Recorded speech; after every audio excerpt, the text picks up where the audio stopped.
አዲስ አበባ ህዝብ በቫይታሚን ዲ እጥረት ገጥሞታል ይባላል።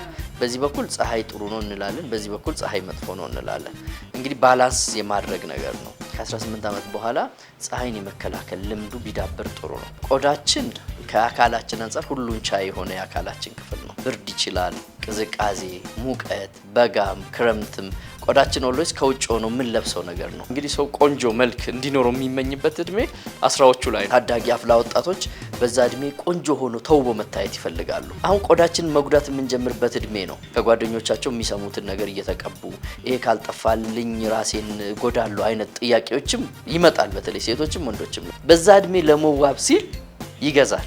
ሲገዛ ደግሞ ቆዳውን ይጎዳል ማለት ነው። ይደርቃል፣ ይሸበሸባል፣ ጥቋቁር ነገር ይወጣል፣ አይን ስር ማበጥ። ማርጀት ያው ጸጋ ነው፣ ምንም ጥያቄ የለው። ፈጣሪ የሰጠን ነገር አንዳንዴ እንቀበለዋለን በጸጋ። ነገር ግን ምንድነው ያለ እድሜ ሲሆን ደግሞ ደስ አይልም። ማር ብዙ ሰው ይንቃል። ሪሊ ማር ይሰራል። ማር ብቻውን ሊሆን ይችላል፣ ማር ከፓፓያ ጋር ሊሆን ይችላል። አይኑ የታወረ ሰው አለ በፊለር ዱ ዩ ኖ ዳት። ምን ማለት ነው? እዚች አካባቢ በምንሰጥበት ጊዜ ወደ አይን የሚሄደው ደም ስር ሂዶ ይደፍነዋል። ሲደፍነው ትታወራለች። ቦቶክስ ጊዜያዊ ቢሆንም ጥሩ ነው። ለአንገትም ይሰጣል። በነገራችን ላይ ቦቶክስ ሌላ ጥቅሙ ምን መሰለሽ? ላብ ላለባቸው ይሄ ድንገት አሁን ያወራሽ ሰው ላብ ይይዘዋል። እጁን ወረቀት መያዝ እስከማይችል ሰው መጨበጥ፣ ለእንዲህ አይነት ቦቶክስ ይሰጣል።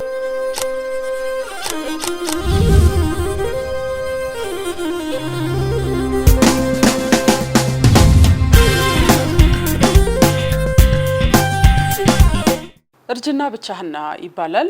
እድሜ ከመጨመር ጋር በፊት ቆዳችን ላይ ያሉ ለውጦች ምንድናቸው? እንዴት ማዘግየት ይቻላል? አስቀድመንስ የምንከላከልበት መላ ምንድነው?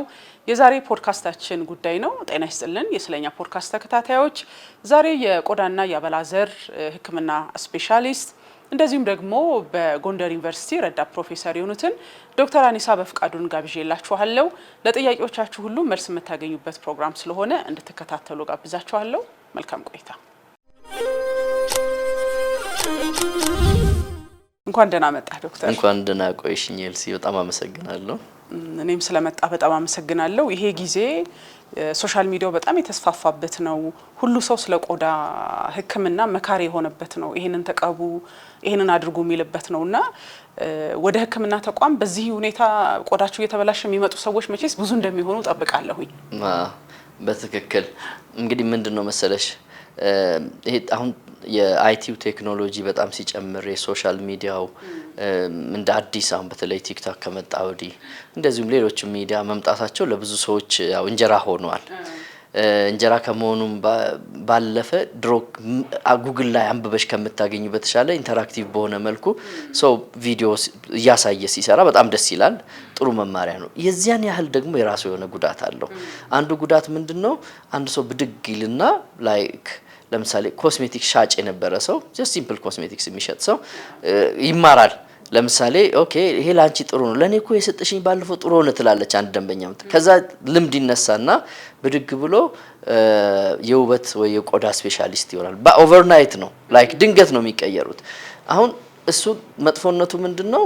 አሁን እኛ ጋር እንደ ታካሚ የምናያቸው አብዛኞቹ ከፊታቸው ጋር አብሮ ፈጽሞ ማሄድ፣ ፊት ላይ ፈጽሞ መሰጠት የሌለበት ወይ ደግሞ መድኃኒት የሆኑ ነገሮችን እስከ ማዘዝ ነው።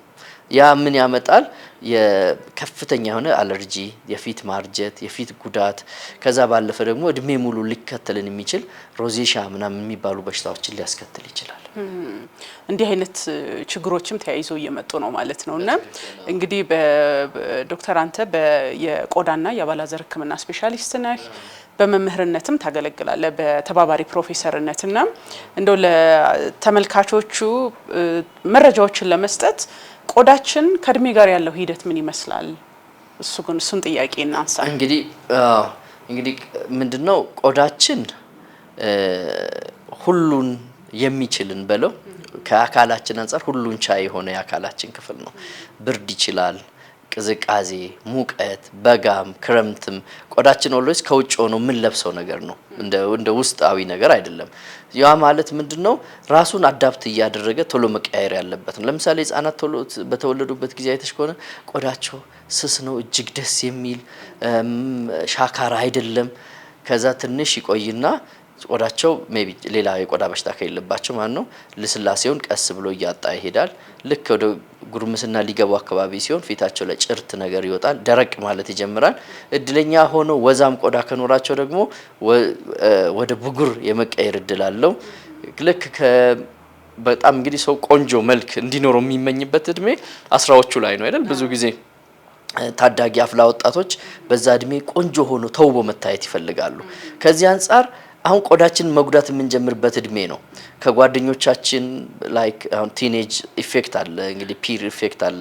ከጓደኞቻቸው የሚሰሙትን ነገር እየተቀቡ ይሄ ካልጠፋልኝ ራሴን ጎዳለሁ አይነት ጥያቄዎችም ይመጣል፣ በተለይ ሴቶችም ወንዶችም ላይ። ያ እድሜ ግን ሪሊ ቆዳችን ንጹህ የሚሆንበት እድሜ አይደለም። ወይ ደረቅ ይሆናል፣ ኮምቢኔሽንም ይሆናል፣ ግን ወይ ወዛም ሆኖ ብጉር ይወጣብናል። በዛች እድሜ በትክክል የያዝነው ቆዳ ነው ወደ ኋላ ላይ የሚጠቅመን። ብዙ ኢንቨስትመንት አይፈልግም፣ በዛ እድሜ ብዙ መቀባት አይፈልግም፣ ግን በጥንቃቄ መያዝ ይፈልጋል። ልክ 20ዎቹ መጀመሪያ ጀምሮ እስከ 30ዎቹ መጀመሪያ በቃ አንድ ሰው በዚህ ምድር ላይ ሳለ ጥሩ የሆነ ቆንጆ ቆዳ እንዲኖረው የሚጠበቅበት እድሜ ነው የሚመጣው ማለት ነው። ነገር ግን በተመሳሳይ ብዙ ሰው የሚያገባው በዛ እድሜ ነው። ብዙ ሰው ዴት የሚያደርገው ወይ ሌሎችን አትራክቲቭ ሆኖ ቆንጆ ሆኖ መታየት የሚፈልግበት እሱ እድሜ ስለሆነ ዓለማችን ደግሞ እንደምታውቂው በአመት ወደ 200 እስከ 300 ቢሊዮን ዶላር የሚያወጣው ለኮስሜቲክስ ነው። ለሕክምና አላልኩሽም ወይ ለጦር መሳሪያ አላልኩሽም። በዋነኝነት ኮስሜቲክስ ከ200 እስከ 300 ቢሊዮን ዶላር ነው በአመት የሚመረተው የሚያወጣው ዋጋ። ይሄ ሁሉ ሰው በዛ እድሜ ለመዋብ ሲል ይገዛል። ሲገዛ ደግሞ ቆዳውን ይጎዳል ማለት ነው። ከዛ ልክ 40ዎቹ መጀመሪያ ሲገባ ቆዳችን በነገራችን ላይ በየ28 ቀን ነው ራሱን የሚቀይረው። ታዳሽ ነው። ባይታደስ ኖሮማ ጉድናውን ነበር። ልክ በየ28 ቀን የሚያድሰው ነው በ40 ቀን በ50 በ60 ቀን ራሱን ማደስ ይጀምራል።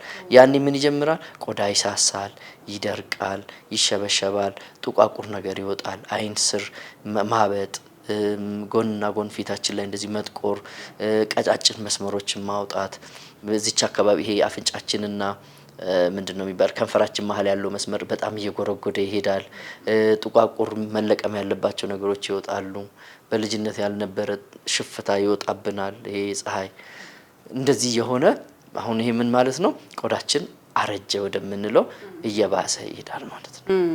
ቅድም ስትናገር ግን እድለኛ ከሆነ ወዛም የፊት ቆዳ ይኖረዋል ብለህ ነበርና ትክክል። እሱ ማለት አብራራለን እስቲ። ግን አሁን ከእድሜ ጋር ነው አይደል እያወራን ያለ ነው። በነገራችን ላይ በጣም የሚገርመው ነገር ሰው ወዝ እንዲኖረው አይፈልግም በጉርምስና ጊዜ። ለምን? ወዝ ብጉሩን ይዞ ስለሚመጣ። ግን ወዛም ያላቸው ሰዎች ሁሌም እድለኞች ናቸው እላለሁ። ምልበት ምክንያት ምንድነው? ወዛም ቆዳ ቶሎ አያርጅም፣ ቶሎ አይሸበሸብም። ችግሩ ምንድነው? ወዝ ሲኖርሽ ብጉር ይወጣል። ያቺን ፍርጥ እየተደረገች ጠባሳ ይኖረዋል። ልክ 40ዎቹ ላይ ድሮ ያልነበረ አፉን የከፈተ ይሄ ፖር ወይ ቀዳዳ ይኖራቸዋል በብዛት። በራሱም ወዙም ሲበዛ እንደዛ ሊያደርግ ይችላል ኦፍ ኮርስ። ግን ደረቅ ቆዳ ሲኖርሽ ግን በዛ እድሜ ቶሎ ይደርቃል፣ ቶሎ ይሸበሸባል። ሴንሲቲቭ የመሆንም እድል አለው ከወዛሙ በባሰ ሁኔታ ማለት። ለዛ ነው እድለኛ ከሆነ ያው ወዛም የፊት ቆዳው ደረቁ እንዳልከው ቶሎ የመጨማደር ነገር ስላለው የማርጀት እድል አለው። ግን አሁን የእድሜ ሂደቱ ይሄ ሆኖ አንዳንዶቻችን ቶሎ ቆዳችን ቀድሞ የማርጀት ነገር ይኖረዋል። አሁን እንዳልከው ለመዋብ የበለጠ ለማማር ስንል በመናደርገው ነው ወይንስ ተፈጥሯዊ ምክንያቶች አሉ? እንግዲህ ማንም ሰው በዚህ ዓለም ላይ ቶሎ ማርጀት አይፈልግም። ማንም፣ እኔም አልፈልግም፣ አንቺም። ምክንያቱም ይሄ ማርጀት ያው ጸጋ ነው፣ ምንም ጥያቄ የለው። ፈጣሪ የሰጠን ነገር አንዳንዴ እንቀበለዋለን በጸጋ። ነገር ግን ምንድነው ያለ እድሜ ሲሆን ደግሞ ደስ አይልም አይደል? አሁን 3 ጓደኞቻችን ተሰብስበን ማን ነው ታላቅ ሲባል ታላቅ የሆነው ታናሽ ሊመስል ይችላል። ሳይኮሎጂካሊ ይሄ የህይወትን ኳሊቲ የምንለው ነገር አለ። ኳሊቲ ኦፍ ላይፍን ትንሽ ቀነስ ያደርጋል ያ ማርጀት። በሁለት መልኩ ከፍለዋለን። አንደኛው ውስጣዊ ኢንትሪንሲክ የምንለው ነገር አለ። ከውስጣዊ ከስሪታችን ይሄ ጄኔቲክ ሜካፓችን አለ። ተፈጥሯዊ ስሪታችን ራሱ ችግር ካለበት ነው። ለምሳሌ አንዳንድ በሽታዎች አሉ። እንቀድም ስናወራ ነበር ለምሳሌ ግራንድ ፓ የሚባል ሰው ወደ ዌስት አፍሪካ አካባቢ ይመስለኛል አሁን እሱን አይተሽው ከሆነ እድሜው ገና ነው በርግጥ በአካልም ትንሽ ይመስልሻል ፊቱ ግን በጣም የ60 ምናምን አመት ሰው ነው የሚመስለው እንደዚህ አይነት ነገሮች ዲኤንኤ ውስጥ ያለው የዘረመላችን ውስጥ ያለው ጂን ቶሎ ሴሎቹ ራሳቸው እንዳይተኩ የሚያደርግ አይነት ችግር ያመጣል ሶ የሱን ያህል የባሰ ባይሆንም አንዳንድ ሰዎች ከእድሜያቸው ይልቅ ጄኔቲካሊ ያረጃሉ ይሄ ምንም ማድረግ አንችልም ሁለተኛው የውጫዊ የምንለው ነው እዚህ ላይ ነው ፎከስ አድርገን ብዙ ማውራት የምንችለው አንድ የመኪና አምራች መኪና ሲሰራ ይሄ መኪና ለ30 አመት ሞተሩ ጥሩ አድርጎ ይሰራል ይልሻል እሱ ስሪቱ ነው 30 አመት ይሰጣው ነገር ግን ቆዳችን እንደ መኪናው ቦዲ ከወሰድን ግጭት አለ አየር ይቀያየርበታል ተጭኖ ሲመጣ ጮይ ይነካዋል ብዙ ነገር ነው አይደል መኪናው ቶሎ ካላሳደስሽው በስተቀር በጥንቃቄ ካልሽ ቦዲው ይጎዳና ሞተሩ ጥሩ ቢሆንም ሰው ገዢ ልታጭ it's like that ቆዳችን እንደዛ ነው ምንድነው የሚፈልገው መሰለሽ ያልተቋረጠ እንክብካቤ ይፈልጋል ቆዳችን በተለይ እነዚህ አሁን ላነሳቸው ካሉት ነገሮች አንፃር ቆዳችን ካልተንከባከብን በስተቀር ያለ እድሜ ያረጃል የመጀመሪያው እኛ ሀገር በጣም ደፋር የሆንበትና ፈረንጆች እጅግ የሚፈሩት ነገር ፀሐይ ነው ፀሐይ የመጀመሪያ ነው ፀሐይ ያስረጃል ብዙ ጊዜ በግንባር አካባቢ ያለውን መስመር ጎንና ጎን ያለውን መስመር እንደዚሁ መሃል ፊት ላይ ጉዳት የሚያመጣው ፀሐይ ነው ፀሐይ ስንል በተለይ ከ4 ሰዓት እስከ 10 ሰዓት አካባቢ ያለው ፀሐይ ጃንጥላ ኮፍያ ትልቅ መነጽር ካልተጠቀምን ጥላ ስር ካልሄድን ከሚያንጸባርቅ ነገር ካራቅን አሁን ደግሞ ከተማችን በመስታወት ነው እንጻው አይደል እንዳለ ፀሐዩን መልሶ ሪፍሌክት ያደርግና ፊታችን ይጎዳል እነዚህ ነገሮች ካልተከላከልን ፊታችን ቶሎ ያረጅብናል ፀሐይ በጣም እጅግ ቦታ ሊሰጠው የሚገባ ነው ቢሮ ውስጥ ከሚውልና ፀሐይ ላይ ከሚውል ሰው ፊቱን አይተሽ ታውቂያለሽ ቢሮስ አሁን ላይ በጣም ፀሐይ የማያገኛቸው ሀገር የሚኖሩ ሰዎች ወደኛ ሀገር ሲመጡ እንዴ ተስማምተዋል እንላለን እንደዛ ማለት ፀሐይ ዋናው አስፈላጊ ጎጂ ነገር ነው ሁለተኛው ስትረስ ነው የሚጨናነቅ ሰው ፊቱ ቶሎ ያረጅበታል ጭንቀት እንዴት ነው መከላከለው ይሉኛል አንዳንድ ታካሚዎቼ አለመጨነቅ ይቻላል ወይ ህይወት ራሱ ጭንቀት አይደለም ወይ ግን አሁን ማሰብና መጨነቅ የተለያዩ ነገሮች ስለሆኑ ጭንቀት ብታምኑም ባታምኑም ፊትን ቶሎ ያስረጃል ላይክ ሀዘን ላይ ያለን ሰው አይተሽ ታውቂያለሽ የሚወደውን ሰው ያጣን ሰው ላይክ ከኩያው በ5-6 አመት የሚያንስበት ጊዜ አለ በአንድ ጊዜ ቤት የሚሰራ ሰው ልብ ብለሽ ታውቂያለሽ ቤት መስራት አድካሚ ነው ይባላል አይደል ፊቴ ድንገት ውድቅ አለ ብሎ የሚመጣ ሰው አለ ውድቅ አለ ማለት ይሄ ታይት የነበረው በቃ ውድቅ ይላል ያስታውቃል ሶስተኛው ማጨስ ነው ወይ ደግሞ የሚያጨስ ሰው ጋር መዋል ነው የሚያጨስ ሰው ጋር ስንውል እንግዲህ ማጨስ ምንድነው የራሱ የሆነ ጉዳት አለው ቆዳችን ቶሎ ራሱ እንዳይተካና ቶሎ እድሜው እንዲያጥር ያደርግብናል ግን መረሳት የሌለበት ሌላ ነገር ደግሞ አለ እንቅልፍ አንድ ጥሩ ምሳሌ ላንሳልሽ አንድ ቅርብ ጊዜ ነው አንድ ደንበኛዬ ካርዷ ላይ 52 አመት የሚል እድሜ ነው የተጻፈው ከዛ ስጠራ አንቺ ነሽ ወይ አልኳት ተጠራጥሬ አሁን አለችኝ ስምሽ ገሌ ነው አልኳት ደግሜ አሁን እኔ ነኝ አለች ምን ሆነሽ መጣሽ አልኳት በርግጥ ምን ሆነው መጡ ነው ያልኳቸው ስላቸው አይ ይሄ ፊቴ እንደምታየው ነው ይሄ እድሜ እዛ ጋር የተጻፈ እድሜና ፊቴን ይሄኝ አሉ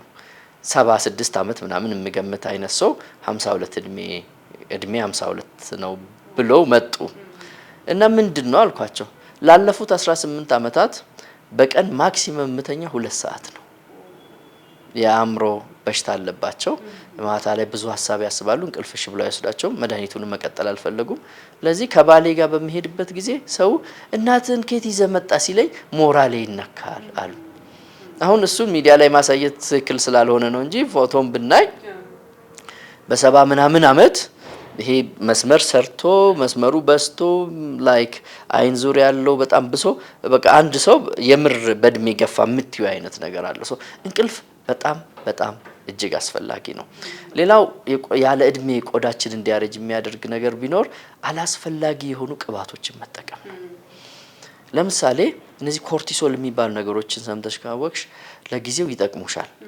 ስማቸው መጥራት እንችላለን። ለምሳሌ ቤታሴት፣ ቤትኖቬት እንደዚህ አሁን ደግሞ ፋሽን አለ ፋይዛ፣ ካሮት ምናምን ተብሎ ደግሞ የሚሸጡ አሉ። እነዚህ ነገሮች በተለይ እነዚህ አሁን ኮርቲሶል የምንላቸው ለጊዜው እንዳንቺ ቆንጆ የለም። በኋላ ግን ከጥቂት ወራት በኋላ ፊትሽ እየታወቀሽ እየቀላ ሽፍ እያለ እየተሸበሸበ ይሄ እንደ በእጅ እንደ ታሸ የአሉሚኒየም ወረቀት ሽብሽብ ማለት ይጀምራል። ያስደነግጣል። እሱ ከምንድን ነው የሚመጣው? ይሄኛው ኮርቲሶል ሴላችን ራሱን ቶሎ እንዳያድስ ያደርጋል። እንዳያድስ ካደረገ ይታረጃል። መጨረሻ ላይ ምን ይሆናል መሰለሽ? በቃ ስታዩ ገና የሚያሳዝን አይነት ፊት፣ የተጎዳ ፊት ያመጣል። ፀሐይ ላይ መውጣት አይችሉም፣ እሳት መቅረብ አይችሉም። እነዚህ ነገሮች እጅግ ለቆዳችን ያለ እድሜ እንዲያረጅ የሚያደርጉ ነገሮች ናቸው። ሌላው አመጋገብ ነው። ይቅርታ ዶክተር፣ እዚህ ላይ ግን እነዚህ ኮስሞቲክሶች አሁን ቤትኖቬት ያልከው በብዛት የሚታወቀው ነው፣ ፊትን ለማቅላት ነው ሌሎቹስ ምንድን ነው? የማጥራት ነው ማቅላት እየተባለ እንግዲህ አሁን ምን መሰለሽ ቤትኖቬት፣ ቤታሴት፣ ደርሞቬት ምናምን መድኃኒቶች ናቸው። ኖርማሊ ኮስሜቲክስ አይደሉም። ኢትዮጵያ ውስጥ ብዙም ህግ ስለሌለ አሁን ዝም ብለሽ አንድ ሱቅ ብትገቢ፣ ሜካፕ ሱቅ ብትገቢ ልታገኛች በቀላሉ ልታገኝሽ ፈጽሞ ለፊት የሚፈቀዱ አይደሉም። ምን ያደርጋሉ መሰለሽ? ቆዳችን ቶሎ ራሱን እንዳያድስ ስለሚያደርጉ ለምሳሌ ማዲያት የጠፋ ይመስላል፣ ለጊዜው የጠቆረ ነገር የነጣ ይመስልሻል። ከዛ ፊትሽ ፏ ይላል። ፏ የሚለው አማርኛ አለ፣ ብራይት ይሆናል በጣም ግን ለሊሚትድ ጊዜ ነው። አንዳንድ ሰው ይመጣና ላለፉት አንድ ጊዜ ምን ሆነ መሰለሽ? ልክ ወደ ክሊኒክ እገባለሁ፣ ፋርማሲው ከክሊኒኩ ስር ነው እና አንድ ሰው ወደ ዞር ብሎ እንደሚሸና አይነት ሰው ማን ወደ ግድግዳ ዞሮ እያፈረጠው መድኃኒቱን ከእቃ ውስጥ እንዲህ ይለቀለቃል። እንዴ ይሄ ሰው ምን እየሆነ ነው ብዬ ተጠጋሁት። ሳየው ክሎደር የሚባል መድኃኒት አለ። በጣም ለመድኃኒትነቱ በጣም አሪፍ መድኃኒት ነው፣ ግን ለፊት ፈጽሞ የማይታዘዝ የማይመከር ነው። ምን ሆነ ነው አልኩት እየገባው። አይ መድኃኒት እየተቀባው ነው ሲሪየስ ሲሆንብኝ እኔ ምን በማያገባኝ ነገር ብዬ አለፍኩኝ። እና ብዙ ሰው ምንድነው ለብዙ አመታት ተጠቅሜ ይልሻል። አዎ ለብዙ አመታት ሊጠቀም ይችላል። ነገር ግን መጨረሻው ከቤት የማያስወጣ አይነት የሚያሳፍር ፊት ነው የሚሰጠን ማለት ነው። ለዚህ ሊያነጣ ይችላል፣ ጠባሳ ሊቀንስ ይችላል፣ ለጊዜው ሊያቀላ ይችላል፣ ማዲያት ይቀንስልሻል፣ ፊትሽን ብራይት ያደርግልሻል፣ ግን ጊዜያዊ ነው። እሱ መጥፎ ነው ማለት ነው። እና አመጋገብ ነው ሌላው ያለ እድሜ እርጅና። አሁን አይተሽ ከሆነ ፋስት ፉድ ቤቶች አዲስ አበባ ውስጥ አይበላ ያልኩ አይደለም፣ እኔም አልፎ አልፎ ከሚመገቡ ሰዎች ነኝ። አሁን በርገር ቤት እነዚህ በጣም ቶሎ የሚደርሱ ምግብ አካባቢ የሚጠባበሱ ነገሮች፣ ጣፋጭ ነገሮች ቾኮሌትን ጨምሮ ሞር ካርቦሃይድሬት ያላቸው እነዚህ ነገሮች ፊትን በጣም ያስረጃሉ። በጣም አብዝቶ መመገብ መጥፎ ነው። ራዘር የሚሻለው ምንድነው? ሞር ይሄ አትክልትና ፍራፍሬ ማብዛት፣ ቫይታሚን ነገሮችን፣ ውሃ በብዛት መጠጣት ፊት እንዳያረጅ ያደርጋል። እነዚህን ግን የምናደርግ ከሆነ መልሶ አመጋገብ እጅግ ወሳኝ ነው። ፊታችን ቶሎ ሊያስረጅም ይችላል፣ እንዳያረጅም ሊያረግ ይችላል እንደ ምርጫችን። ስለዚህ ፈጣን ምግቦቹን አስወግዶ አትክልትና ፍራፍሬ ላይ ማተኮሩ ይመረጣል። ሌላው መብላት ጥሩ ነው፣ ግን ይሄ እነዚህ ካርቦኔትድ የሆኑ ለስላሳ ነገሮች፣ ጣፋጭ ነገሮችን ካርቦሃይድሬት መቀነስ ጥሩ ነው ማለት ነው። በጣም ጥሩ ነው ዶክተር። አሁን እድሜው ስንት አመት ላይ ነው ለቆዳችን ለውጥ የሚያመጣው? እንግዲህ በሌላ ተላላፊ ባልሆኑ በሽታዎች እድሜ እርጅና ብቻህና ይባላል። አሁን ቆዳችን በተመለከተ ከስንት አመት ጀምሮ ነው ለውጥ እያሳየ የሚሄደው? የእርጅናው ምልክቶች ማለት ነው። እንዳልነው እንደየሰው የሚለያዩባቸው ምክንያቶች አሉ፣ ውስጣዊም ውጫዊው ቀደም ሲል የጠቀስካቸው። ግን እንዳጠቃላይ ስንት አመት ላይ ነው? እንግዲህ አሁን እንዳልሽው ኢንዲቪጁዋላይዝ እናደርጋቸዋለን። ለእያንዳንዱ ግለሰብ የየራሱ አለው። በሌላ በኩል ደግሞ እንደ ዘር ሳይሆን ዘር ስንል ያው ዘረመል ጄኔቲካሊ በሱም ቶሎ የሚያረጅ ቤተሰብ አለ፣ ቶሎ የማያረጅ ቤተሰብ አለ። ቶሎ ሽበት የሚያወጣ ሰው አለ፣ ቶሎ ሽበት የማያወጣ ሰው፣ እንደዛው ነው። የስራ ሁኔታ የኑሮ ሁኔታም ይወስኗል። በነገራችን ላይ የምትይበት ቦታ እንግዲህ ምንድነው በ18 አመታችን ከፀሐይ ልጀምርልሽ ብዬ ነው። በ18 አመታችን በህይወታችን ሊገጥመን ያለው 60% የፀሐይ ጉዳት ፊታችን ላይ ይጀምራል ይባላል። በ18 አመታችን በጣም ኤርሊ ነው። ነገር ግን ከ18 ዓመት በታች ስንሆን ብዙ ሰንስክሪን እንድንጠቀም አይመከርም። ለምን ኦሬዲ ፀሐይ ይጠቅመናል በዛ እድሜ አይደል? አሁን አዲስ አበባ ህዝብ በቫይታሚን ዲ እጥረት ገጥሞታል ይባላል። በዚህ በኩል ፀሐይ ጥሩ ነው እንላለን፣ በዚህ በኩል ፀሐይ መጥፎ ነው እንላለን። እንግዲህ ባላንስ የማድረግ ነገር ነው።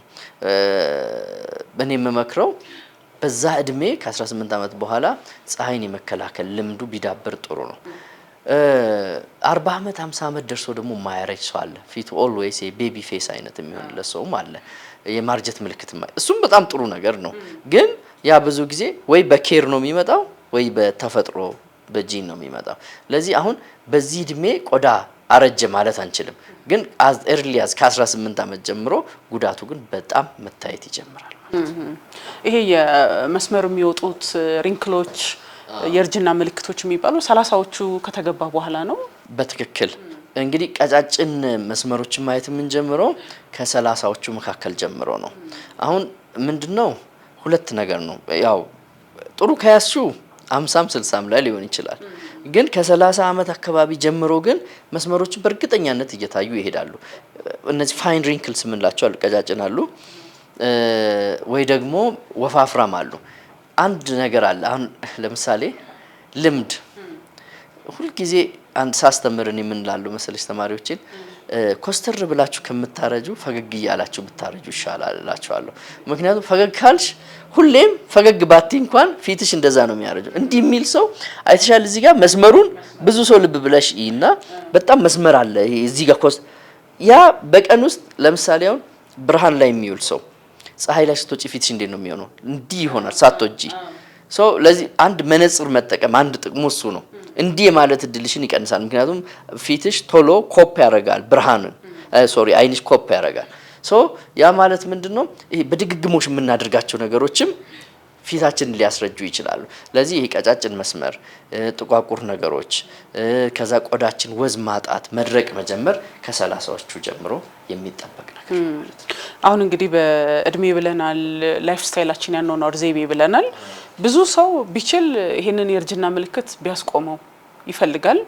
ግን አሁን ተፈጥሮን ደግሞ አንዳንዴ ሙሉ ለሙሉ ማስቆም ከባድ ሊሆን ይችላል። ማዘግየት እንችል ይሆናል። ምንድነው ማድረግ የምንችለው እነዚህን ነገሮችን ለማስተካከል? ለምን እንዳልነው ነው ማርጀት ባይሆንልን ጥሩ ነው። እውነት ነው። እድሜውን ቢጨምር እድሜ እንፈልጋለን። ፊት ላይ የሚመጡት ለውጦች ግን ብዙዎቻችን አንፈልግምና እንደተባለ የፀሐይ መከላከያ አመጋገቡ ያልነው እንዳለ ሆኖ እንደዚህ ወደ እነዚህ እድሜ ላይ ይስጠጋን ስንሄድ ምንድነው ማድረግ የምንችለው? እንግዲህ እኔ ሁል ጊዜ ከመታከም መከላከል ይበልጥ የለ መከላከሉ ላይ ፎከስ ማድረግ ጥሩ ነው።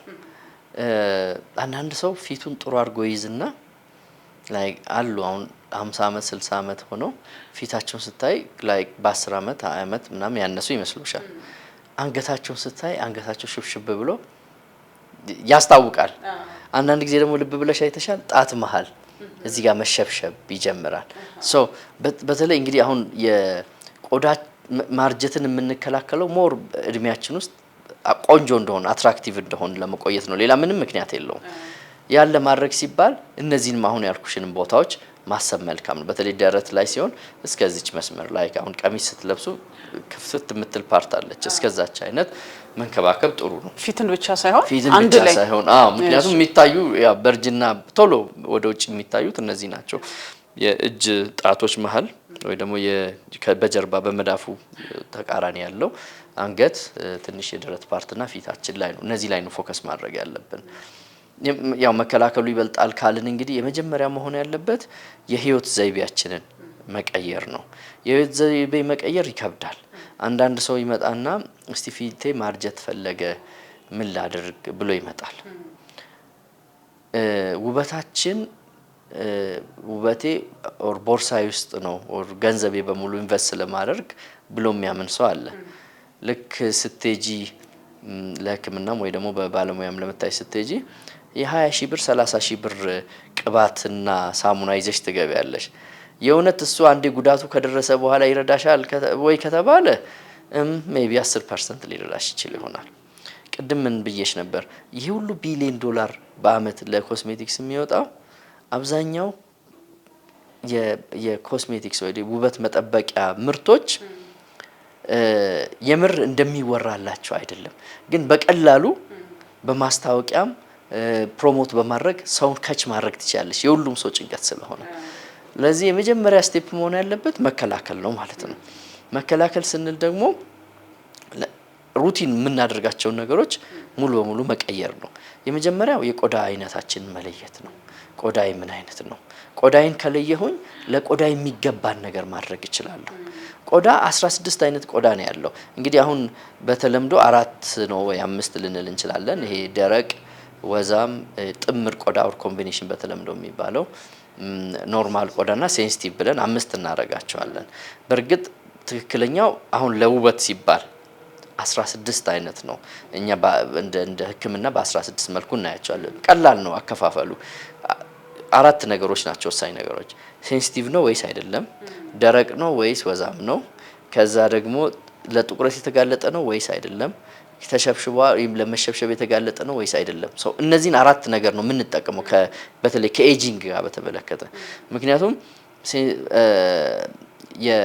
የቆዳሽን አይነት ስትለይ ትክክለኛውን ነገር መጠቀም ትችላለሽ ትክክለኛውን ነገር ስትጠቀሚ ደግሞ ፊትሽ የተሻለ ይሆናል ቆዳችን እንደ ጨጓራ አይደለም ሁሉን ነገር የሰጠሽውን ነገር አይመጥም አይደል እንደ ድንጋይም ባያፈስ የተወሰነ ነገር ይወስዳል አሁን ከምርት ጋር በተያያዘ የመጀመሪያ ምን ከፊታችን ጋር አብሮ የሚሄድ ምርት መጠቀም ስላለብን እሱን ትንሽ ላውራሽ ገበያ ላይ ምን አለ መሰለሽ አሁን ዝም ብለን አንድ ሱፐር ማርኬት እንግባ ወይ ደግሞ አንድ ኮስሜቲክስ መሸጫ ቤት እንግባ ይሄም ላንቺ ጥሩ ነው ይሄም ላንቺ ሂት ኦር ሚስ የሚሉት ነገር አለ ፈረንጆች ሂት ወይ ላንቺ የሚሆነውን ታገኛለሽ ወይ ሻንጣው ሞልተሽ ሄድሽው ነገር በሙሉ ላይስማማሽ እድል ነው እንደማለት ነው በተለይ የኛ ቆዳ ከፈረንጅ ይለያል አብዛኛው ነገር ለፈረንጅ ነው የተሰራው ታውቂያለሽ አሁን እኛ ሰንስክሪን ስንጠቀም ብረት የሚያስመስልና አንፈልግም ፈረንጅ ግን መጠየም ስለሚፈልግ ብረት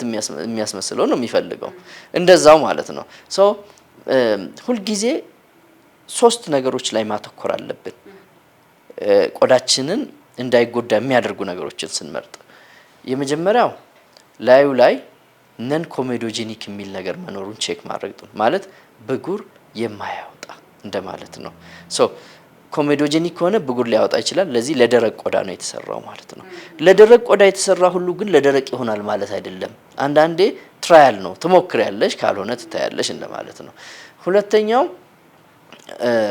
ሃይፖ አለርጂክ የሚባል ሰምተሽ ከሆነ ላዩ ላይ ይጻፋል ሃይፖ አለርጂክ ማለት አለርጂ ሊያመጣ የሚችል አብዛኛው ኬሚካል በተቻለ መጠን ተቀንሷል ነው ሃይፖ ማለት አነሰ ነው እንጂ ስቲል አለርጂ ሊያመጣብሽ ይችላል ሶስተኛው ደርማቶሎጂስት ሪኮመንድድ ይላል ላዩ ላይ ደርማቶሎጂስቶች ሪኮመንድ ያደርጋሉ ማለት ነው እንጂ በሳይንስ ተረጋግጦ እንደ መድኃኒት ይሸጣል ማለት ግን አይደለም ይሄ ለሽያጭ ሲባል ነው የሚጻፍበት በዚህ መሸወድ የለባቸው የመጨረሻው ክሊኒካሊ ፕሩቨን ሰምተሽ ከሆነ ክሊኒካሊ ፕሩቨን አንድ ነገር ለምሳሌ አንድ መድኃኒት የወባ መድኃኒት እኔ ለወባ ለመውሰድ የወባ መድኃኒቱ ላብራቶሪ ውስጥ ተሞክሮ ላብራቶሪ ውስጥ ወባውን እንደሚገል ከተለየ በኋላ እንስሳት አይጥም በዩት እንጨልም ወባ እንዲይዘው እንድተደርጎ ለነሱ ተሰጥቶ ደግሞ ታይቶ ከዛ በኋላ የተወሰነ ጥቂት ሰዎች ላይ ተሞክሮ አይደል እንደዛ ነው ክሊኒካል ትራያል ከዛ በኋላ ወደ ህዝብ ይመጣል ክሊኒካሊ ፕሩቨን ማለት ግን ለጥቂት ከስተመሮቻችን ሰጠው ደስ ብሏቸዋል ማለት ነው እንጂ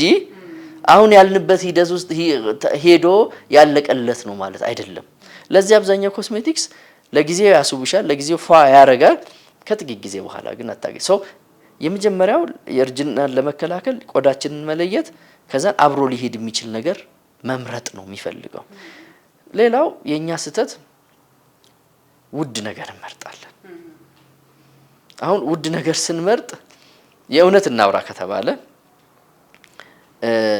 ይሄ ኮስሜቲክስ እንደ ልብስ አይደለም ላይክ 10 አመት ለብሷል ወይ ጃኬት ብለሽ ከሌላው ረከስ ካለው የምትመርጫው አይደለም ለሁሉም ቆዳ እንዲሆን አይደለም የተሰራው ከከለርም ከአይነትም አንፃር ማለት ነው ለዚህ ኦሪጂናል ይሁን ፌክ አይሁን ከዛ ደግሞ ምንጩ ይታወቅ እና ቅድም ያልኩሽን ነገሮችን ላዩ ላይ እኒ ለኦይሊ ለኮምቢኔሽን እንደፊታችን አይነት መምረጥ ነው አለበለዚያ ይጎዳናል ሰንስክሪንም በተመሳሳይ ነው አንዱ ይሄ ነው አይነት መለየት ነው እርጅናን ለመከላከል ሁለተኛው እርጅናን ለመከላከል ማድረግ ያለብን ነገር በቀን አብዝተን ውሃ መጠጣት ነው። አሁን አንዳንድ ሰው ምን ይላል? ብዙ ውሃ ስጠጣ ወደ ፊቴ ሄድልኝና ፊቴን ያረጥብልኛል ወይ ደግሞ ያወዛልኛል ብሎ ኖ፣ እንደሱ ብዙም ላይሰራ ይችላል። ግዴታ አይሄድም። እንደውም ፊትን ከውሃ መጠጣት ይልቅ ፊትን ከሚያደርቅ ኢንቫይሮንመንት መራቅ ነው። ለምሳሌ የሚወብቅ አየር ምናምን ሲኖር ከፍተኛ ንፋስ ከሱ መራቅ ነው እንደውም ጥሩ። ከሚያልብ ነገር ላብ፣ በነገራችን ላይ ፊትን ከሚያስረጁ ነገሮች አንዱ ነው ላብ። የስ ላብ ኢሪቴት ያደርጋል ቆዳችንን ጨውነት ስላለው እና ላይክ ስፖርቱን ቶሎ እንደጨረስሽ ታጠቢ ነው የሚባለው። ላብ የራሱ የሆነ ኢፌክት አለው ፊት ላይ ሶ በላቡ ስትይ ስታድሪ እሱም የራሱ የሆነ ጉዳት አለው። ይሄ ነው። ሌላው ግን ቆዳችን ሁሌ ውሃ ማመቅ አለበት። ውሃ ማመቅ ማለት ከውስጥ ውሃ መያዝ፣ ካልያዘ ይደርቃል። ከደረቀ በነገራችን ላይ ውሃ ማመቅ ስንል ለወዛም ቆዳም ጭምር ነው። ወዛም ቆዳ አንዳንዴ ቅባት አለው እንጂ ውሃ ላይኖረው ይችላል። ሶ ነን ኮሜዶጀኒክ ቅድም ያልኩሽ ብጉር አይነት ሽፍታን የማያመጡ ነገር ግን ቆዳን የሚያወዙ ለወዛም ቆዳ የተሰሩ ምርቶች አሉ። ሶ አሁን ብዙ ሰው እሱን አያውቅም። አይ ወዛ አለው በቂ ነው ይላል። ወዛም ሆኖ ግን ደረቅ አለ። ብዙ ሰው እንደዛ ነው ደግሞ በሚገርም ሁኔታ። ሶ ቆዳን ሞይስቸራይዘር በተለምዶ የሚባሉትን ቆዳን ማውዛት አንድ ጥሩና ግዴታ የሆነ ነገር፣ ይሄ ሪሊ ቤት ውስጥ ማድረግ የምንችለው ነገር ነው። ከዛ የመጨረሻው ከሱ ጋር በተገናኘ ቤት ውስጥ የምንጠቀማቸው ነገሮች ናቸው።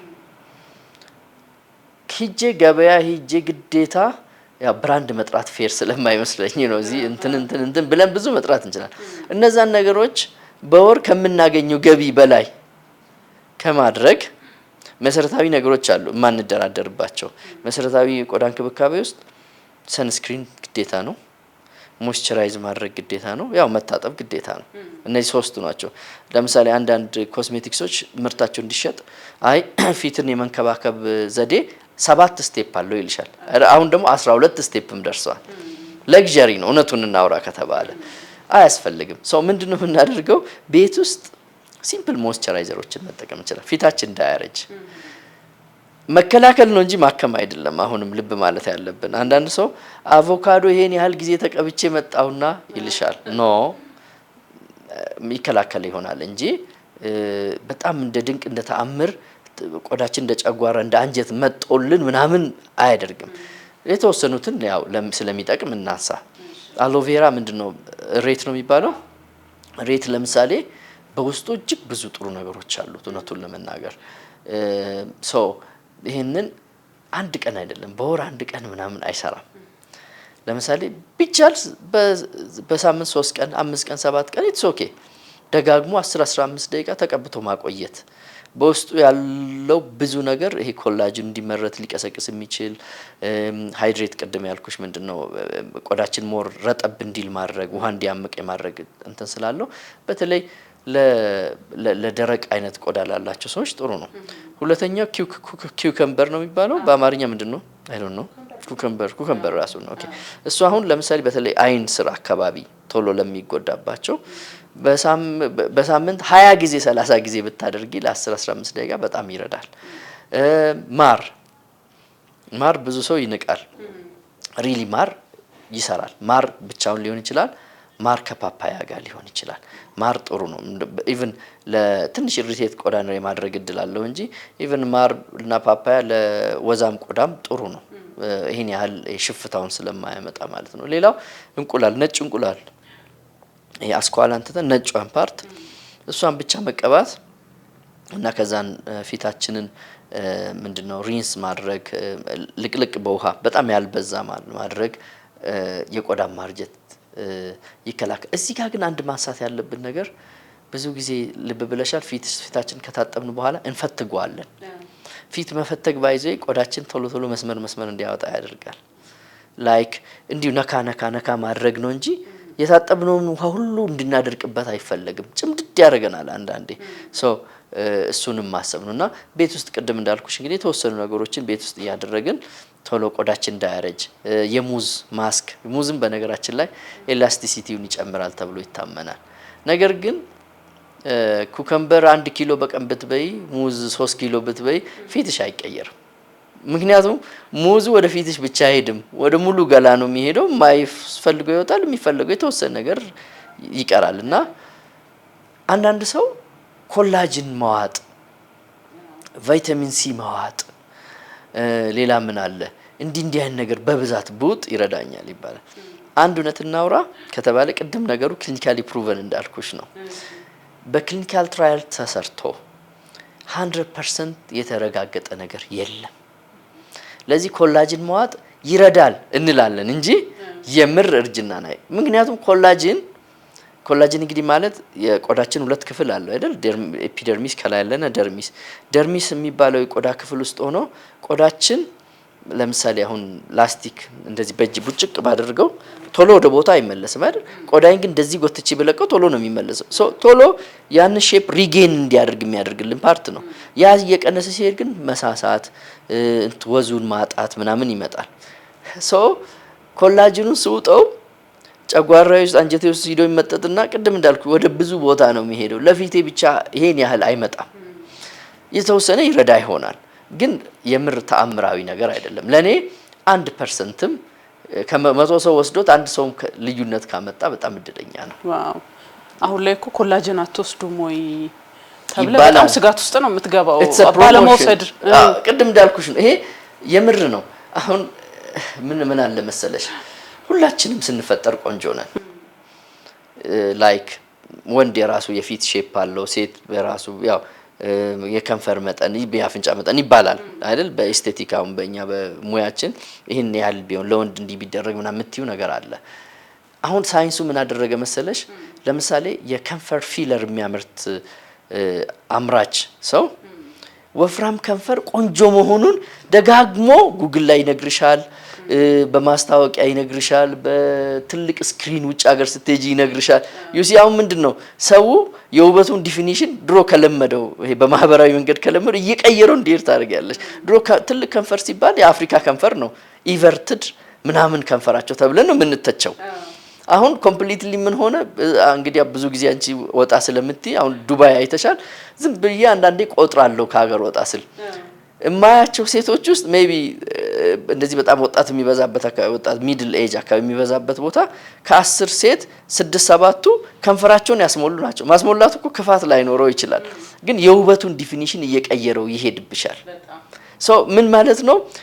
እነዚህ አሁን የሆነ ጊዜ ደግሞ አይ ይሄ ቅንድብ እንደዚህ መሆን አለበት ትባያለሽ። ፋሽን ነው። አይ እቺ ነገር እንደዚህ መውረዷ አገጯ እንዲህ ብትሆን ጥሩ ነው ትባያ። they are making money ብቻ ገንዘብ እየሰሩ ነው እነሱ አዳዲስ ነገሮችን በማምጣትና እንደዛ ነው። ኮላጅንን ጨምሮ ኮላጅን የተወሰነ ይረዳል። በጣም እያጣጣልኩት አይደለም፣ ግን ፈጽሞ ይሄ ተአምራዊ ነገር ፈጽሞ እስከዛሬ እስከዚህ ሰከንድ ባለው ሳይንስ የለውም። ስለዚህ አመጋገቡን ቀድመን ለመከላከል ደግሞ የፀሐይ መከላከያውን የመሳሰለውን ነገር ማድረጉ በዋናነት እሱ ነው የሚጠቅመን። በትክክል ላይክ ብዙ ውሃ መጠጣት፣ ቅድም አሁን እንዳልሽ ስፖርት መስራት ጥሩ ነው። ደረቅ ነገር ከፊት ከሚያደርቅ ነፋሳማ ነገር ይሄ ከሚወብቅ ነገር መራቅ ጥሩ ነው። አመጋገባችንን ማስተካከል ጥሩ ነው። ቤት ውስጥ የሚደረጉ ሲምፕል ነገሮችን ላይክ ለምሳሌ አሁን አንዳንድ ጊዜ ምንድነው ሃርሽ እንሆናለን ቆዳችን ላይ ላይክ አሁን የበዛ ሎሚ የበዛ ዝንጅብል ከምናምን ጋር የሚረዳበት አለ፣ ግን ጉዳቱ ሊያመዝን ይችላል። ሰው ጥሩ አይደለም። አሁን የዚህ እነሬትን ለምግብ ከሚሆኑት ፊታችንን መንከባከቢያ ብለን አንስተናል። አሁን ብዙዎቻችን ደግሞ የምንጠቀመው ይሄን ፖድካስት የሚያይ ሰው ስክራብ ይባልና ቅድም ቆዳ በየ28 ቀኑ ራሱን ያድሳል ብለህ ነበርና ያንን የሞተው የቆዳ ሴሎችን ለማንሳት እነ በቆሎነሽ እነ ሽምብራነሽ ደግሞ በየቤቱ ይደረጋሉ። እዛ ላይ ምንድነው? ይሄ ጥሩ ጥያቄ ነው። ምን መሰለሽ አንዳንድ ሰዎች ላይ ይሄ ዴድ ስኪን በጣም ይበዛል። ሁለተኛ ዴድ ስኪኑም ቆዳን የሚደፍንና እንትን ይላል። ያን ለማድረግ ስክራብ ይመከራል። ሁለት አይነት ስክራቦች ናቸው ያሉት። ፊዚካልና ኬሚካል ነው የምንላቸው። ይሄ ፊዚካል ማለት ሜካኒካል ማለት ለምሳሌ ኦትስ ሽርክት ይደረግና በጣም ድቅቅ ያልሆነ እንደዛ ነው የሚባለው። እሱን ወይ ደግሞ ከሰል ልታደርግ ይችላልሽ፣ ወይ ደግሞ በቆሎም ሽምብራም ሊሆን ይችላል። አሁን ሽምብራ አይደለም ተአምር የሚሰራው ሽርክት ስለሚል ቆዳሽ ላይ ሲሄድ የማስለቀቅ ባህሪ ያለው ላይክ በተፈጨ ጠጠር ፊትሽን እንደማሸት ነው። ዳትስ ኦል። ምንም ሌላ ታምራዊ ነገር የለውም። በኬሚካል ሲሆን ደግሞ ሞር ኤክስፎሌት ልጦ የማንሳት ባህሪ ያላቸው ኬሚካሎች አሉ። እንደዛ ለማለት ነው እንጂ ሽምብራም ይሁን ኦትስም ይሁን ምንድነው በቆሎም ይሁን ምንም ችግር ሰው ዴድ ስኪን ሲያነሳልን ከስር ያለው ንጹህ ቆዳችን ፏ ብሎ ይታያል። ስክራብ ይመከራል፣ ግን እንደ ቆዳ ታይፓችን በትክክል ሲበዛም ስክራብ ቆዳችን ይጎዳል። አሁን ስክራብ ተጠቅመሽ በተደጋጋሚ ፀሐይ ላይ ምናምን ተጪ ከሆነ በጣም የመጠበስ እድል አለው። ምክንያቱም ረዲ አይደለም ለፀሐይ ከስር ያለው ቆዳ። ግን ላይክ በሳምንት እንደ ቆዳሽ በወር ኢትስ ኦኬ፣ በሁለት ሳምንት ምንም ችግር የለውም። ወንዶች ፀጉር ቤት አለኩ ዶክተር ያደርጉልናል አይደል? እዛ ላይ ምንም አትታዘብም?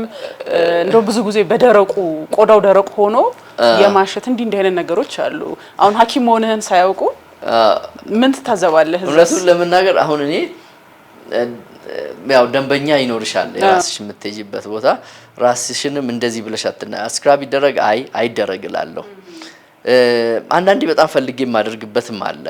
ምን መሰለሽ አሁን እንግዲህ ምን ያህል እውቀት አለው ስለ ቆዳ አይነቴ ያ ሰው የሚያደርግልኝስ ያ ስክራቡ ምን ያህል ኦሪጂናል ነው፣ ምን ያህል ትክክል ነው፣ ምን ያህልስ አሽቶኝ ነው ያደረገው የሚለውን ማሰብ አለብኝ። ከዚህ አንፃር ስታይ መኖሩ ጥሩ ነው። እንደውም እድል ይፈጥራል። ወንድ ልጅ ብዙ ጊዜ ተቀባብቶ ምንም ስለማይል ጥሩ ነው ኤክስፎሌት ለማድረግ ቆዳውን ለማስተካከል። ግን ላይክ ትረስት የምታደርጊው ሰው ጋር ሲሆን ጥሩ ነው እና እንትኑን ማየት ጥሩ ነው። አሁን ብዙ ጊዜ አይ ቲንክ ያለው የወተትና የማር ብሎ ነው የሚያስመረው ይመስለኛል አብዛኛው ቦታ ያለው። ግን ከብዙ ነገር ስክራብ ይሰራል። እሱ ችግር የለውም። ዋናው ይሄ ወዝ የሚጨምር ለወዛም ቆዳ ጥሩ አይደለም። በጣም የሚያደርግ ነገር ደግሞ አይደለም። እሺ፣ እነዚህ ነገሮችን አድርገን ሌላው ደግሞ አሁን ላይ የመጣው አማራጭ ወደ ሕክምና ተቋማት መሄድ ነው። ሶሻል ሚዲያ ላይ መግቢያችን ላይ ነካ እንዳደረግ ነው ብዙ ማስታወቂያ ነው ያለው። ቆዳችሁን እየተጨማደደ ከሆነ ፋይል ላይን ካለባችሁ እየተባለ ኑ ወደኔ የሚለው በስቷል። በሕክምናስ ያሉትን አማራጮች እኔና ጥንቃቄውንም ደግሞ አያይዘን እናነሳለን። እንግዲህ ምን አለ መሰለሽ አሁን እነዚህ ርካሽ ሱቆች ነው የምንላቸው፣ ያው ከእንግሊዝኛው ቀጥታ ተርጉሜ ነው። ብዙ ሀገር ህግ አላቸው። ለምሳሌ አንቺ ብድግ ብለሽ ወጥተሽ ይህንን ነገር እናጠፋለን ስትይ የሚጠፋበትን መንገድ ማስረዳት አለብሽ። ላይሰንስድ መሆን አለብሽ። በልምድ መሆን የለበትም። በተለይ የላይኛውን የቆዳ ክፍል ይሄ ዴድ ፓርቱን አልፎ ወደ ውስጥ የሚገባ ነገር ለማድረግ ላይሰንስ ያስፈልግሻል። ውጭ ሀገር ይሄ ኤፒደርሚስ ዴዱን ማለፍ የለብሽም። አሁን ሜካፕ የሚሰራ ሰው ከላይ ብቻ ነው የሚያደርገው፣ ሰው ወደ ውስጥ የሚገባው ነገር የለውም። አሁን ግን አይተሽ ከሆነ ታቱ ቤት ፈጽሞ በማይፈቀድ ካርቦን ዳይኦክሳይድ ሌዘር ጠባሳ ሲያጠፉ ታያለሽ። ሪሊ ኢትስ ዴንጀረስ። ይሄን አይ ቲንክ እኔ እንግዲህ የቆዳ ሕክምና የቆዳ ሐኪሞች ማህበር ምክትል ፕሬዚዳንትም ስለሆንኩኝ ከሚመለከታቸው የመንግስት አካላትም ጋር ውይይት ላይ ነን። በተደጋጋሚም ዶክመንት አቅርበናል፣ ያው ዜጋን ለማትረፍ ከሚል አንጻር። ሁለተኛ ምንድነው መሰለሽ አሁን ሶሻል ሚዲያው ላይ ሞር ከገቢ አንጻር ነው እንጂ የሚታየው አይ ኤልሲ ዛሬ ፊቷ እንደዚህ ቢሆን የዛሬ አመት እንደዚህ ሆና ትመጣለች ብሎ በስጋት አይታይም። ህክምና ግን ሲሆን ምንድነው ይሄን ያህል የመጥፋት እድል አለው፣ ላይኖርም ይችላል። አውቀሽ ግቢበት፣ ካልሆነ ታዩ ነው። ምክንያቱም የመልክ ነገር ነው። ሰፍቶ እንደ ካንሰር የሚብስ ነገር ሲሆን አይ ግዴታ መሰራት አለብሽ ብዬ እሱንም እንኳን አላስገድድሽም፣ ምርጫ ሰጥሻለሁ። የውበት ነገር ሲሆን ግን የውበት ህክምና ሲሆን ግን ኮንሰንት መኖር አለበት፣ መስማማት አለብን እኔና አንቺ። ሁለተኛ ሳይድ ኢፌክቶች አሏቸው። አሁን የሴቶች ጸጉር ቤት ውስጥ ፊለር አዲስ አበባ ውስጥ ነው ማውራሽ፣ ከታካሚዎቻችን መጥተው ፊለር የሚሞሉ ሰዎች አሉ። ፊለር እንግዲህ አሁን እያንዳንዱ እናወራለን፣ ግን ፊለር አሁን ሳይድ ኢፌክቱ ምንድነው? ጥቅሙ ለምሳሌ እዚች ጋር መስመር አለችኝ። እቺ መስመር ከሆነ ነገር የተሰራ ጄል የሚመስልን ነገር ሞላዋለሁ። ቡቶክስ ነው ፊለር ነው ይባል? ሌላ ነው ፊለር ሌላ። እሺ ከንፈር የሚገባው ለምሳሌ ከንፈር የሚሞላ መቀመጫ፣ የሴት መቀመጫ የሚሞላበት፣ ጡት የሚሞላበት፣ ፊትም እንደዚህ ይሞላበታል። አሁን ጎድጎድ ያለ ጠባሳ ካለኝ እሱ ሞላበታለሁ። ወይ እዚህ ጋር መስመር ሁሌ ኮስተር ምል ከሆነ እዚች ጋር እቺን ሞላበታለሁ። አይነቶች አሉት ፊለር ለአጭር ጊዜ መካከለኛ ጊዜ ለረጅም ጊዜ ብለን እንከፍላለን። አለበለዚያ ደግሞ በጣም ቀጭን መካከለኛ ደረቅ ያለ ብለን አሁን ደረቅ ያለውን እዚህ ጋር በወጋ እንደ እንጨት ውስጥ ይቆምብኛል እንደማለት ነው። ሶ ሳይድ ኢፌክቱ እና በጣም የምንፈራው ነገር አይኑ የታወረ ሰው አለ በፊለር ዱ ዩ ኖ ዳት ምን ማለት ነው? እዚች አካባቢ በምንሰጥበት ጊዜ ወደ አይን የሚሄደው ደም ስር ሂዶ ይደፍነዋል። ሲደፍነው ትታወራለች። ፊለር በሚያውቅ ሰው በባለሙያ የፌስ አናቶሚ ማወቅ አለብኝ ፊለር ለመስጠት። እዚህ ጋር የትኛው ነርቭ አለ የትኛው አርተሪ እዚህ ጋር ምን አለ ይሄን ካላወቅኩኝ ልሰጠው አልችልም። አሁን የኛ ችግር ምንድነው? ፊለር ዝም ብሎ መርፌ ውስጥ አስገብቶ መስጠት ስለሚመስል እና ሰምዌር 1 ሳምንት 3 ሳምንት ተምሮ ይመጣና ስለ ቆዳ ስለ አናቶሚ ያቅ ይላል። ሶ ደም ስርን የመድፈን እድል አለው። ጥሩ ነው ግን ሁልጊዜ አንድ ነገር አምናለሁ ጥቅሙ ከጉዳቱ ማመዘን አለበት። እኔ ምን ነው መስመር ሆኖ በቃ ቢቀር ምን ችግር አለው? ሶ አይን ብቻ አይደለም ኢቭን ቆዳ ላይ ጋንግሪን ሊፈጥር ይችላል እና በጣም በሚያውቅ ሰው መሰጠት አለበት እንጂ አሁን ለምሳሌ ጎድጎድ ያለ ጠባሳን እንሞላበታለን። ሶ ደስ ብሏቸው ይሄዳሉ። ከሆነ ጊዜ በኋላ ለምሳሌ ሎንግ አክቲንግ የምንለውን ከ1 አመት በኋላ መልሶ መሞላት አለበት። በዚህ አብዛኛው ሰው በዚህ አሁን ሆሊውድ አካባቢ ቦሊውድን በዩ በጣም ቆንጆ ሁሉ የሚኖሩባቸው ምክንያቶች አሁን የምዘረዝልሽ ነገሮች ናቸው። አንዱ እርጅናን እንግዲህ ለማከም ቦቶክስ እንጠቀማለን። የተለመደ ነው። ኢትዮጵያ ውስጥም በጣም ብዙ ሰጪ ያለ ምን ያህል እውቀት ኖሮት ልምድ ኖሮት እንደሚሰጥ እርግጠኛ አይደለሁም። ቦቶክስ ሲምፕል ነገር ነው ግን ቅድም ያልኩሽ ህግ አለ። ከላይኛው ቆዳ አልፎ የሚገባ ማንኛውም ነገር በባለሙያ መሰጠት አለበት። ምክንያቱም ውስጥ እያስገባውት ነገር ያለው አሁን የቦቶክስ አሁን ለምሳሌ እዚች አካባቢ ብንሰጥ አይንሽ እሺ ብሎ አይጨፈንልሽም። ለምን? ነርቭ ስላለ ነርቭ መስሉን ቦቶክስ አይዲያው ምንድነው? ቆዳ ላይ አይደለም የሚሰራው ጡንቻ የፊትሽ ጡንቻ ላይ ጡንቻው ሪላክስ ያደርግልሻል። ሪላክስ ያደርግ ይሄ መሸብሸቡ ምናምኑ መውደቁ ይቀንስልሻል ማለት ነው። አብዝቶ መስጠት ደግሞ አለ። ለምሳሌ አብዝተሽ ስትሰጪ ፊትሽ እንደ ማስክ ወይ ደግሞ የሆነ ላስቲክ እንደተለጠፈ ሰው መሳቅ ብትፈልጊ እንደ ልብ አትስቂም። ምክንያቱም ፋሻል ኤክስፕሬሽንሽን ይከለክለዋል ለጊዜው። ሳይድ ኢፌክቶች አሉት ግን የተሻለ ነው እሱ። ሶ ግን ቋሚ ነገር የለውም ደስ የሚለው። አሁን ቦቶክስ እኔ የምመክረው ሰርግ ያለበት ሰው ለጊዜው ወይ ደግሞ ብር ኖሮት በየ3 ወር በየ6 ወር መጥቶ መወጋት የሚችል አንድ ቦቶክስ ለአንድ ፊት ለመወጋት 20-30 ሺህ ብር ሊጠይቅ ይችላል። ያን በየ3 ወሩ ስንት ሰው መክፈል ይችላል? ለ3 ወር ብቻ ነው የሚያገለግለው። እስከ 1 አመትም ሊረዳ ይችላል ግን አቨሬጅ 3 እስከ 6 ወር ነው። ሶ ያን ሁሌ መወጋት አለብሽ ማለት ነው። አየሽ ጥንቃቄ ይቀድማል የምንለው ለዛ ነው ወጪውን ብዙ ስለሆነ። ግን ከ10 ስንት ተሰጣለው ውጤቱን ብትይ 8-9 ሰጠዋለሁ። ጥሩ ነው ለውጡ። ለጊዜው በጣም ያሳምርሻል ግን ጊዜው ነው ቃሉ ራሱ ጊዜያዊ ነው። ሁለተኛው እዚህ ስንት አመት ላይ ነው ይሄ መጀመሪያ ያለበት የምትለው ቦቶክስ ለማድረግ? እውነቱን ለመናገር አንድ ተቃውሞ አለኝ። አሁን እዚህ ጋር አሁን አዲስ አበባ ውስጥ የማየው በጣም የሚደብር ነገር ለ10ዎቹ አመት ውስጥ ላሉ ልጆች ኦር ቲኔጀሮች እየተሰጠ ያያየን ነው። ይሄ ኢቲካል አይደለም ፈጽሞ። ብዙ ጊዜ ቅድም እንዳልኩሽ መሸብሸብ የሚጀምረው በ30ዎቹ ውስጥ ስለሆነ ከዛ እድሜ በኋላ ቢሰጥ ጥሩ ነው። እንዲያው ከባድ እንኳን የፊት መሸብሸብ ካለ ሌሎች ኦፕሽኖችን መጀመሪያ መሞከር ነው እንጂ እንግዲህ እንደ ሐኪም ኦልዌይስ ኦፕሽኖችን ማወቅ አለብሽ። ለአንድ ሰው አንድ ነገር ብቻ ነው መድኃኒት ማለት አትችይም። እና ትክክል ያልሆነ እንኳን አነሳሽ እንደውም ያለ እድሜ ቦቶክስ ብቻ ሳይሆን ብዙ የሚደረጉ ነገሮች አሉ። እሱ ነገር ጥሩ አይደለም። አለበለዚያ ግን ቦቶክስ ጊዜያዊ ቢሆንም ጥሩ ነው። ለአንገትም ይሰጣል። በነገራችን ላይ ቦቶክስ ሌላ ጥቅሙ ምን መሰለሽ? ላብ ላለባቸው ይሄ ድንገት አሁን ያወራሽ ሰው ላብ ይይዘዋል እጁን ወረቀት መያዝ እስከማይችል ሰው መጨበጥ ለእንዲህ አይነት ቦቶክስ ይሰጣል። ያው እሱም ጊዜያዊ ነው ግን ላብን ለጊዜው ያቆምልሻል። ለዛ ይሄ አጠቃላይ ጀነራል ስም ነው ቦቶክስ የሚባለው ወይንስ? ቴንክ ዩ ቦቶክስ ብራንድ ነው። አሁን ችግራችን እሱ ነው። ቦቶክስ ብራንድ ነው። አንድ ታዋቂ መጀመሪያ ጥሩ ሆኖ የሰራ እንጂ በጣም ብዙ አይነት ለምሳሌ ኢቪቶክስ ኢቮክስ ምናምን የሚባሉ አሉ። እንደየሀገሩ ይለያያሉ። ብራንድ ነው ቦቶክስ። ስለዚህ ለላብ የሚሆነውና ይሄ ሪንክል የተጨማደደውን የሚያስተካክለው የተለያየ ቦቶክስ አንድ ማድረግ እንችላለን። ችግር የለውም። ጀስት ብራንድ ነው እንጂ እነዚህ ነገሮች ምን ቶክሲኖች ናቸው። ቶክሲን መርዝ እንደማለት ነው አይደል? ምንድነው ከባክቴሪያ የሚሰሩ ናቸው እነዚህ። ይሄ ባክቴሪያ በነገራችን ላይ ይሄ ቴታነስ ምናምን የሚያመጣ ባክቴሪያ ታውቂያለሽ? ከሱ ዝርያ የሚመጣ ከሱ የሚመጣ ከነዚህ ባክቴሪያዎች ተለይቶ የሚሰራ ነው። በጣም ትንሿ በጣም ውድ ናት። ጡንቻን ሪላክስ እንዲያደርግ ስለሚያደርግ ነው ማለት ነው ቦቶክስ። ሁለተኛው ቅድም ፊለርን ስላወራው ሶስተኛ እንበል በዚህ እግረ መንገዴን። ፊለር ቅድም እንዳልኩሽ ለምሳሌ በምናረጅበት ጊዜ እቺ መስመር ሰርታ ጎድጎድ ትልና ይሄ ወደዚህ ወጥተህ ማለት እድል አለው። ይሄ እኩል አይሆንልሽም ወይ ደግሞ እዚህ ጋር በጣም ጉድጉድ ይልብሻል። ወይ ደግሞ መስመር ይሰራ ወይ ደግሞ እንደዚህ ኮስተር ስንል እንደዚህ በተለይ ስንል እሱን እንሞላበታለን። ግን ቅድም እንዳልኩሽ በጣም ልምድ ባለው በሚያውቅ ሰው ቢሆን ጥሩ ነው እንደ ቦቶክሱ ማለት ነው።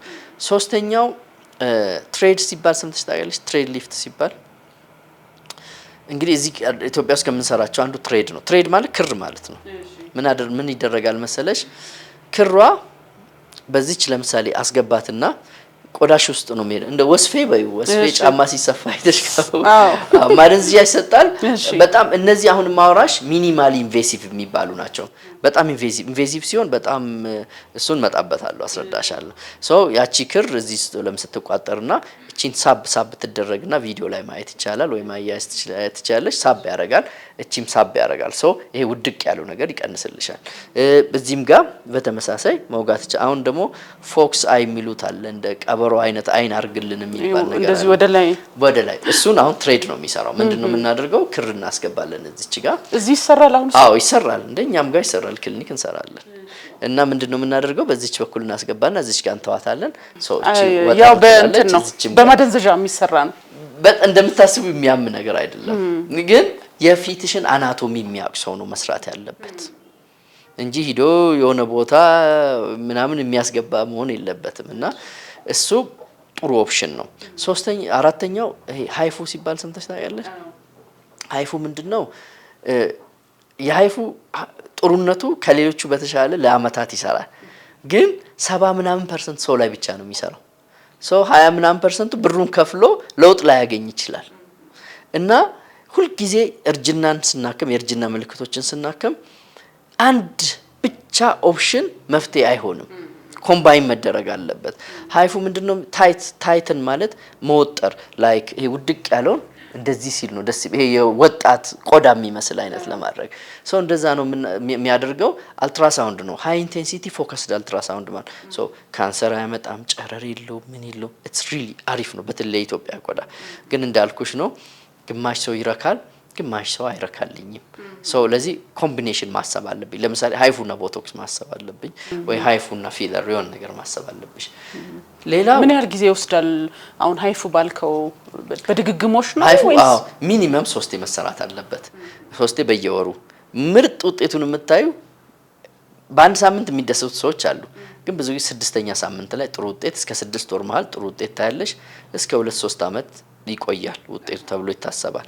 ግን ከፍተኛ ማርጀት ላለው ሰው አይሆንም። መካከለኛና መጠነኛ ማርጀት ገና ሲጀምር አካባቢ ሪሊ ይሰራል። ለአንገትም ይሆናል። የሱ ጥሩነቱ መሸብሸቡን ይቀንስልናል። ሌላው ሌዘር ሰምተሽ ታውቂያለሽ? እንግዲህ ብዙ አይነት ሌዘሮች አሉ። ለምሳሌ ከለር የሚያጠፋ ሌዘር አለ፣ ንቅሳት፣ ጥቁረት ምናምን። ደም ስር የሚያስተካክል ሌዘር አለ፣ እንደዚህ እንደ ጸጉር የሚያጠፋ ሌዘር አለ። እነዚህ ሁሉ እዚህም አሉ። ከነሱ ውስጥ ካርቦን ዳይኦክሳይድ የሚባል ሌዘር አለ። ካርቦን ዳይኦክሳይድ ሌዘር ለትናንሽ መስመሮች ምርጥ መፍትሄ ነው። ላይክ ያቺን ምን መሰል ታቆሲውና ቆዳሽን ቆስሎ ሲድን አዲስ ቆዳ ይሰራል ነው፣ ጠባሳ ሳያመጣ። ሐሳቡ እሱ ነው። የሱ ትልቁ ችግር ጥንቃቄ የሚፈልገው ምንድነው? ፊት እንደ ማዲያት ለጊዜው ይጠቁርና ያስደነግጣል።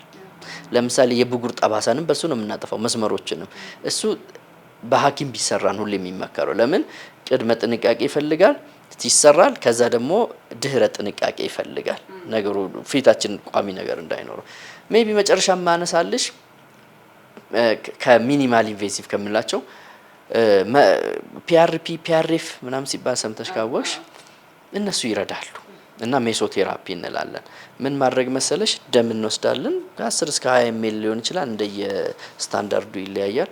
ከደምሽ ውስጥ አስፈላጊ የሆኑ ፒአርፒ ሲሆን ፕላትሌት ላይ ያለው ፒአርኤፍ ሲሆን ፒአርኤፍ ይሻላል። በእርግጥ ፋይብሪኖጅን ወስዳለሁ።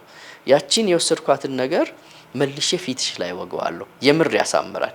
ለምሳሌ አሁን ሪሰንትሊ አንድ ሙሽራ አለኝ። ይሄ ደንበኛዬ በዚች አካባቢ ፊቱ መጥቆር ትንሽ ጭምድድ ማለት መፈለጋለሁ። ከውጭ ሀገር መታ ነው የምታገባው። ሶ ኦፈር አደረግ ነው ሁለቱንም ሃይፉና እሱን ነው የሰራንለት። የምር አሁን ዛሬ ጧት ለምሳሌ አይቼዋለሁ። የምር ሌላ ሰው ሆኖ ነው ደስ ብሎት፣ እንደውም እህቱን ይዞ ነው የመጣው፣ ከውጭ የመጣች እህት ነው። ሶ ዳትስ ጉድ። ግን ምንድነው ይሄ ካልተደጋገመ በስተቀር በአንድ ጊዜ የመጣው ነገር ዘላለም ይሰራልሻል ማለት አይደለም። እድሜ ማርጀቱን አያቆምም። ቆዳችን መድከሙ አያቆምም። ከዛ ደግሞ እንደዚህ አይነት ነገር ሲኖር ፕሮቲን ምግብ መብላት ተጨማሪ ጥሩ ነው። ላይክ ስትከሺ ነው እኮ በጣም ማርጀትሽ እየታወቀ የፊት ቅርጽ ሁሉ ይቀየራል። ክብ የነበረው አሁን ሶስት አይተሻል። ስትጀምሪ ክስት ስትይ ፊትሽ ድርቅ ምጥጥ ይልና ያስደነግጣል። እሱን በዚህ መልክ ፕሪቨንት ማድረግ እንችላለን። እንግዲህ ፒአርኤፉ ይረዳሻል። ሜሶቴራፒ ደግሞ የሚባል ነገር አለ፣ ማይክሮኒድሊንግ አለ እና ራዲዮ ፍሪኩዌንሲ። እነዚህ የእርጅናን ለመከላከል መሸብሸብን ለመከላከል ይረዳሉ። ግን ፍጹም ይሆናል ወይ ካልሽኝ የለም። የመጨረሻው ፌስ ሊፍት የሚባል ነገር አለ። ሰምተሽ ከወቅሽ እንግዲህ ቅድም በትሬዱ ነው ያነስ። ፌስ ሊፍት ማለት በተለይም በፕላስቲክ ሰርጅኖች የሚሰራ ነው። አሁን አንዳንድ ኢትዮጵያውያን ያሰራሉ። ለምሳሌ ደንበኞች አሉ ውጭ ሀገር አሰርተው እዚህ እንኳን ከዚህ የተሰራ ገጥሞኝ አያውቅም። ምንድነው የሚደረገው? ቆዳሽን እንደ ሙዝ ልጣጭ የተወሰነ ማንሳት ማለት ነው። እናነሳና ወደዚች ውጥር አድርገን ትርፉ ይጣልና ይቀደድና ወደዚች መጥቶ በዚች እንትንሽ መስመር ይሰፋል፣ በሄር ላይኑ ይሰፋል። ሶ እንደዚህ ሆነልሽ ማለት ነው። የዚህኛው ችግሩ ምንድነው? ጥሩ ነው ግን ኢንቬሲቭ ነው። ኢንቬሲቭ ማለት ጠቅላላ ማደንዘዣ ነው የሚሰጠው። ራስሽን ትስቻለሽ። ማደንዘዣ ራሱ ኢፌክት ሊኖረው ይችላል። ያው እንደ ማንኛውም ሰርጀሪ ሳይድ ኢፌክት ኮምፕሊኬሽን አለው። ግን እኔ ያየሁት እንደ ቆዳና የውበት ስፔሻሊስት ያየሁት ነገር ምንድነው? የኛ ቆዳ ጠባሳ አይችልም። አሁን ፈረንጅ ጡቱን አስቀንሶ የተሰራበት መስመር ኦልሞስት እስከማይታይ ድረስ ማሰራቱንም እስከምትጠራጠሪ ድረስ ይሆናል። የኛ ቆዳ እናትዬ ሲሰፋ እንደውም ጭራሹንም ሌላ ጠባሳ ብጥ አድርጎ ያወጣል። እና የተሰሩ ሰዎችን እዚህ ጋር ስታያቸው እዚህ ጋር በቃ ያስታውቃል፣ ያስጠላል። በተመሳሳይ ጡታቸውም ላይ መቀመጫቸውም አካባቢ እነዚህ ተጨማሪ ነገሮችን ያሰሩ ሰዎችን ያሳዝናሉ። ኦኬ ማሰራታቸው የራሳቸው መብት ነው። ነገር ግን ሌላ የሚያስታውቅ ነገር ሲኖር የኛ እሱ ነው ችግሩ እንጂ ሁሉም ሰው ላይ ይሆናል ማለት አይደለም። እሱ ነው እንጂ ጥሩ መንገድ እሱ። እነዚህ አማራጮች አሉ። አሁን ታዲያ የሕክምና ማዕከሉ በተለይ ሰውም ለውበቱ የበለጠ ትኩረት እየሰጠ ነው። ኮስሞቲክሶቹን ገዝቶ ከመጠቀም እስከ ሕክምና ተቋማት እስከ መሄድና እንዴት ነው መለየት የምንችለው? አሁን በየቲክቶክ ያለው ማስታወቂያ ብዙ ነው። ለምን ዲማንድ አለ፣ ፈላጊ በጣም አለ። ትክክለኛው እንዴት ነው ማወቅ የምንችለው? አሁን ምን መሰለሽ ኤልሲ፣ ትክክለኛ ማወቅ ለኛም ያስቸግረናል። ለኛም የሚያስቸግርበት ምክንያት ምንድነው? ያ ሰው ለምሳሌ ፊታችንን እርጅናን ለመከላከል የምንቀባቸው ነገሮች አሉ ገዝተን ከፕሮዳክት አንፃር። ቪታሚን ኢ ጥሩ ነው፣ ቪታሚን ሲ የሚቀባ ጥሩ፣ ቪታሚን ኤ ሬቲኖል የሚባል ነገር ጥሩ ነው። እርጅናን በጣም በነገራችን ላይ ቶሎ እንዳይባባስ ለመከላከል የተሻሉ ናቸው፣ ግን ያጠፋሉ ማለት አይደለም የነበረን እነዚህ ነገሮች መጠቀም ጥሩ ነው። እቺ እውቀት አሁን ለአንድ ገና አዲስ ጀማሪ የሶሻል ሚዲያ ሰው በጣም ኢዚ ናት። 5-6 ሺህ ፎሎወር ካለሽ ሌላም ስራም ከሌለሽ እሱን አይል የምትሰሪው ይሄንን ማድረግ ጥሩ ነው። በዚህ ስልክ ይደውሉ ይልሻል፣ ተደውሎ ይኬዳል። ወይ መንገድ ላይ የሚሰጥሽ ሊሆን ይችላል እቃውን፣ ኦሪጂናሊቲውን አታውቂም ምኑን። ከዛን ደግሞ ስኪን ስፔሻሊስት የሚሉ አሉ ራሳቸውን የቆዳ ስፔሻሊስት ነው አይደል? ደርማቶሎጂስት አይሉም። ደርማቶሎጂስት ከሆነ እንግዲህ 7 አመት ሕክምና ተምረሽ 3 አመት ተምረ 10 አመት ተምሬ ነው። ከዛ ሰብ ደግሞ ስታረጊ 1 አመት ወይ 2 አመት ተምሬ ነው። ከ10 እስከ 12 አመት ተምሬ የመጣውን ነገር 3 አመት ወይ 5 አመት 6 አመት የተማረ ሰው ስኪን ስፔሻሊስት ነኝ ይልሻል።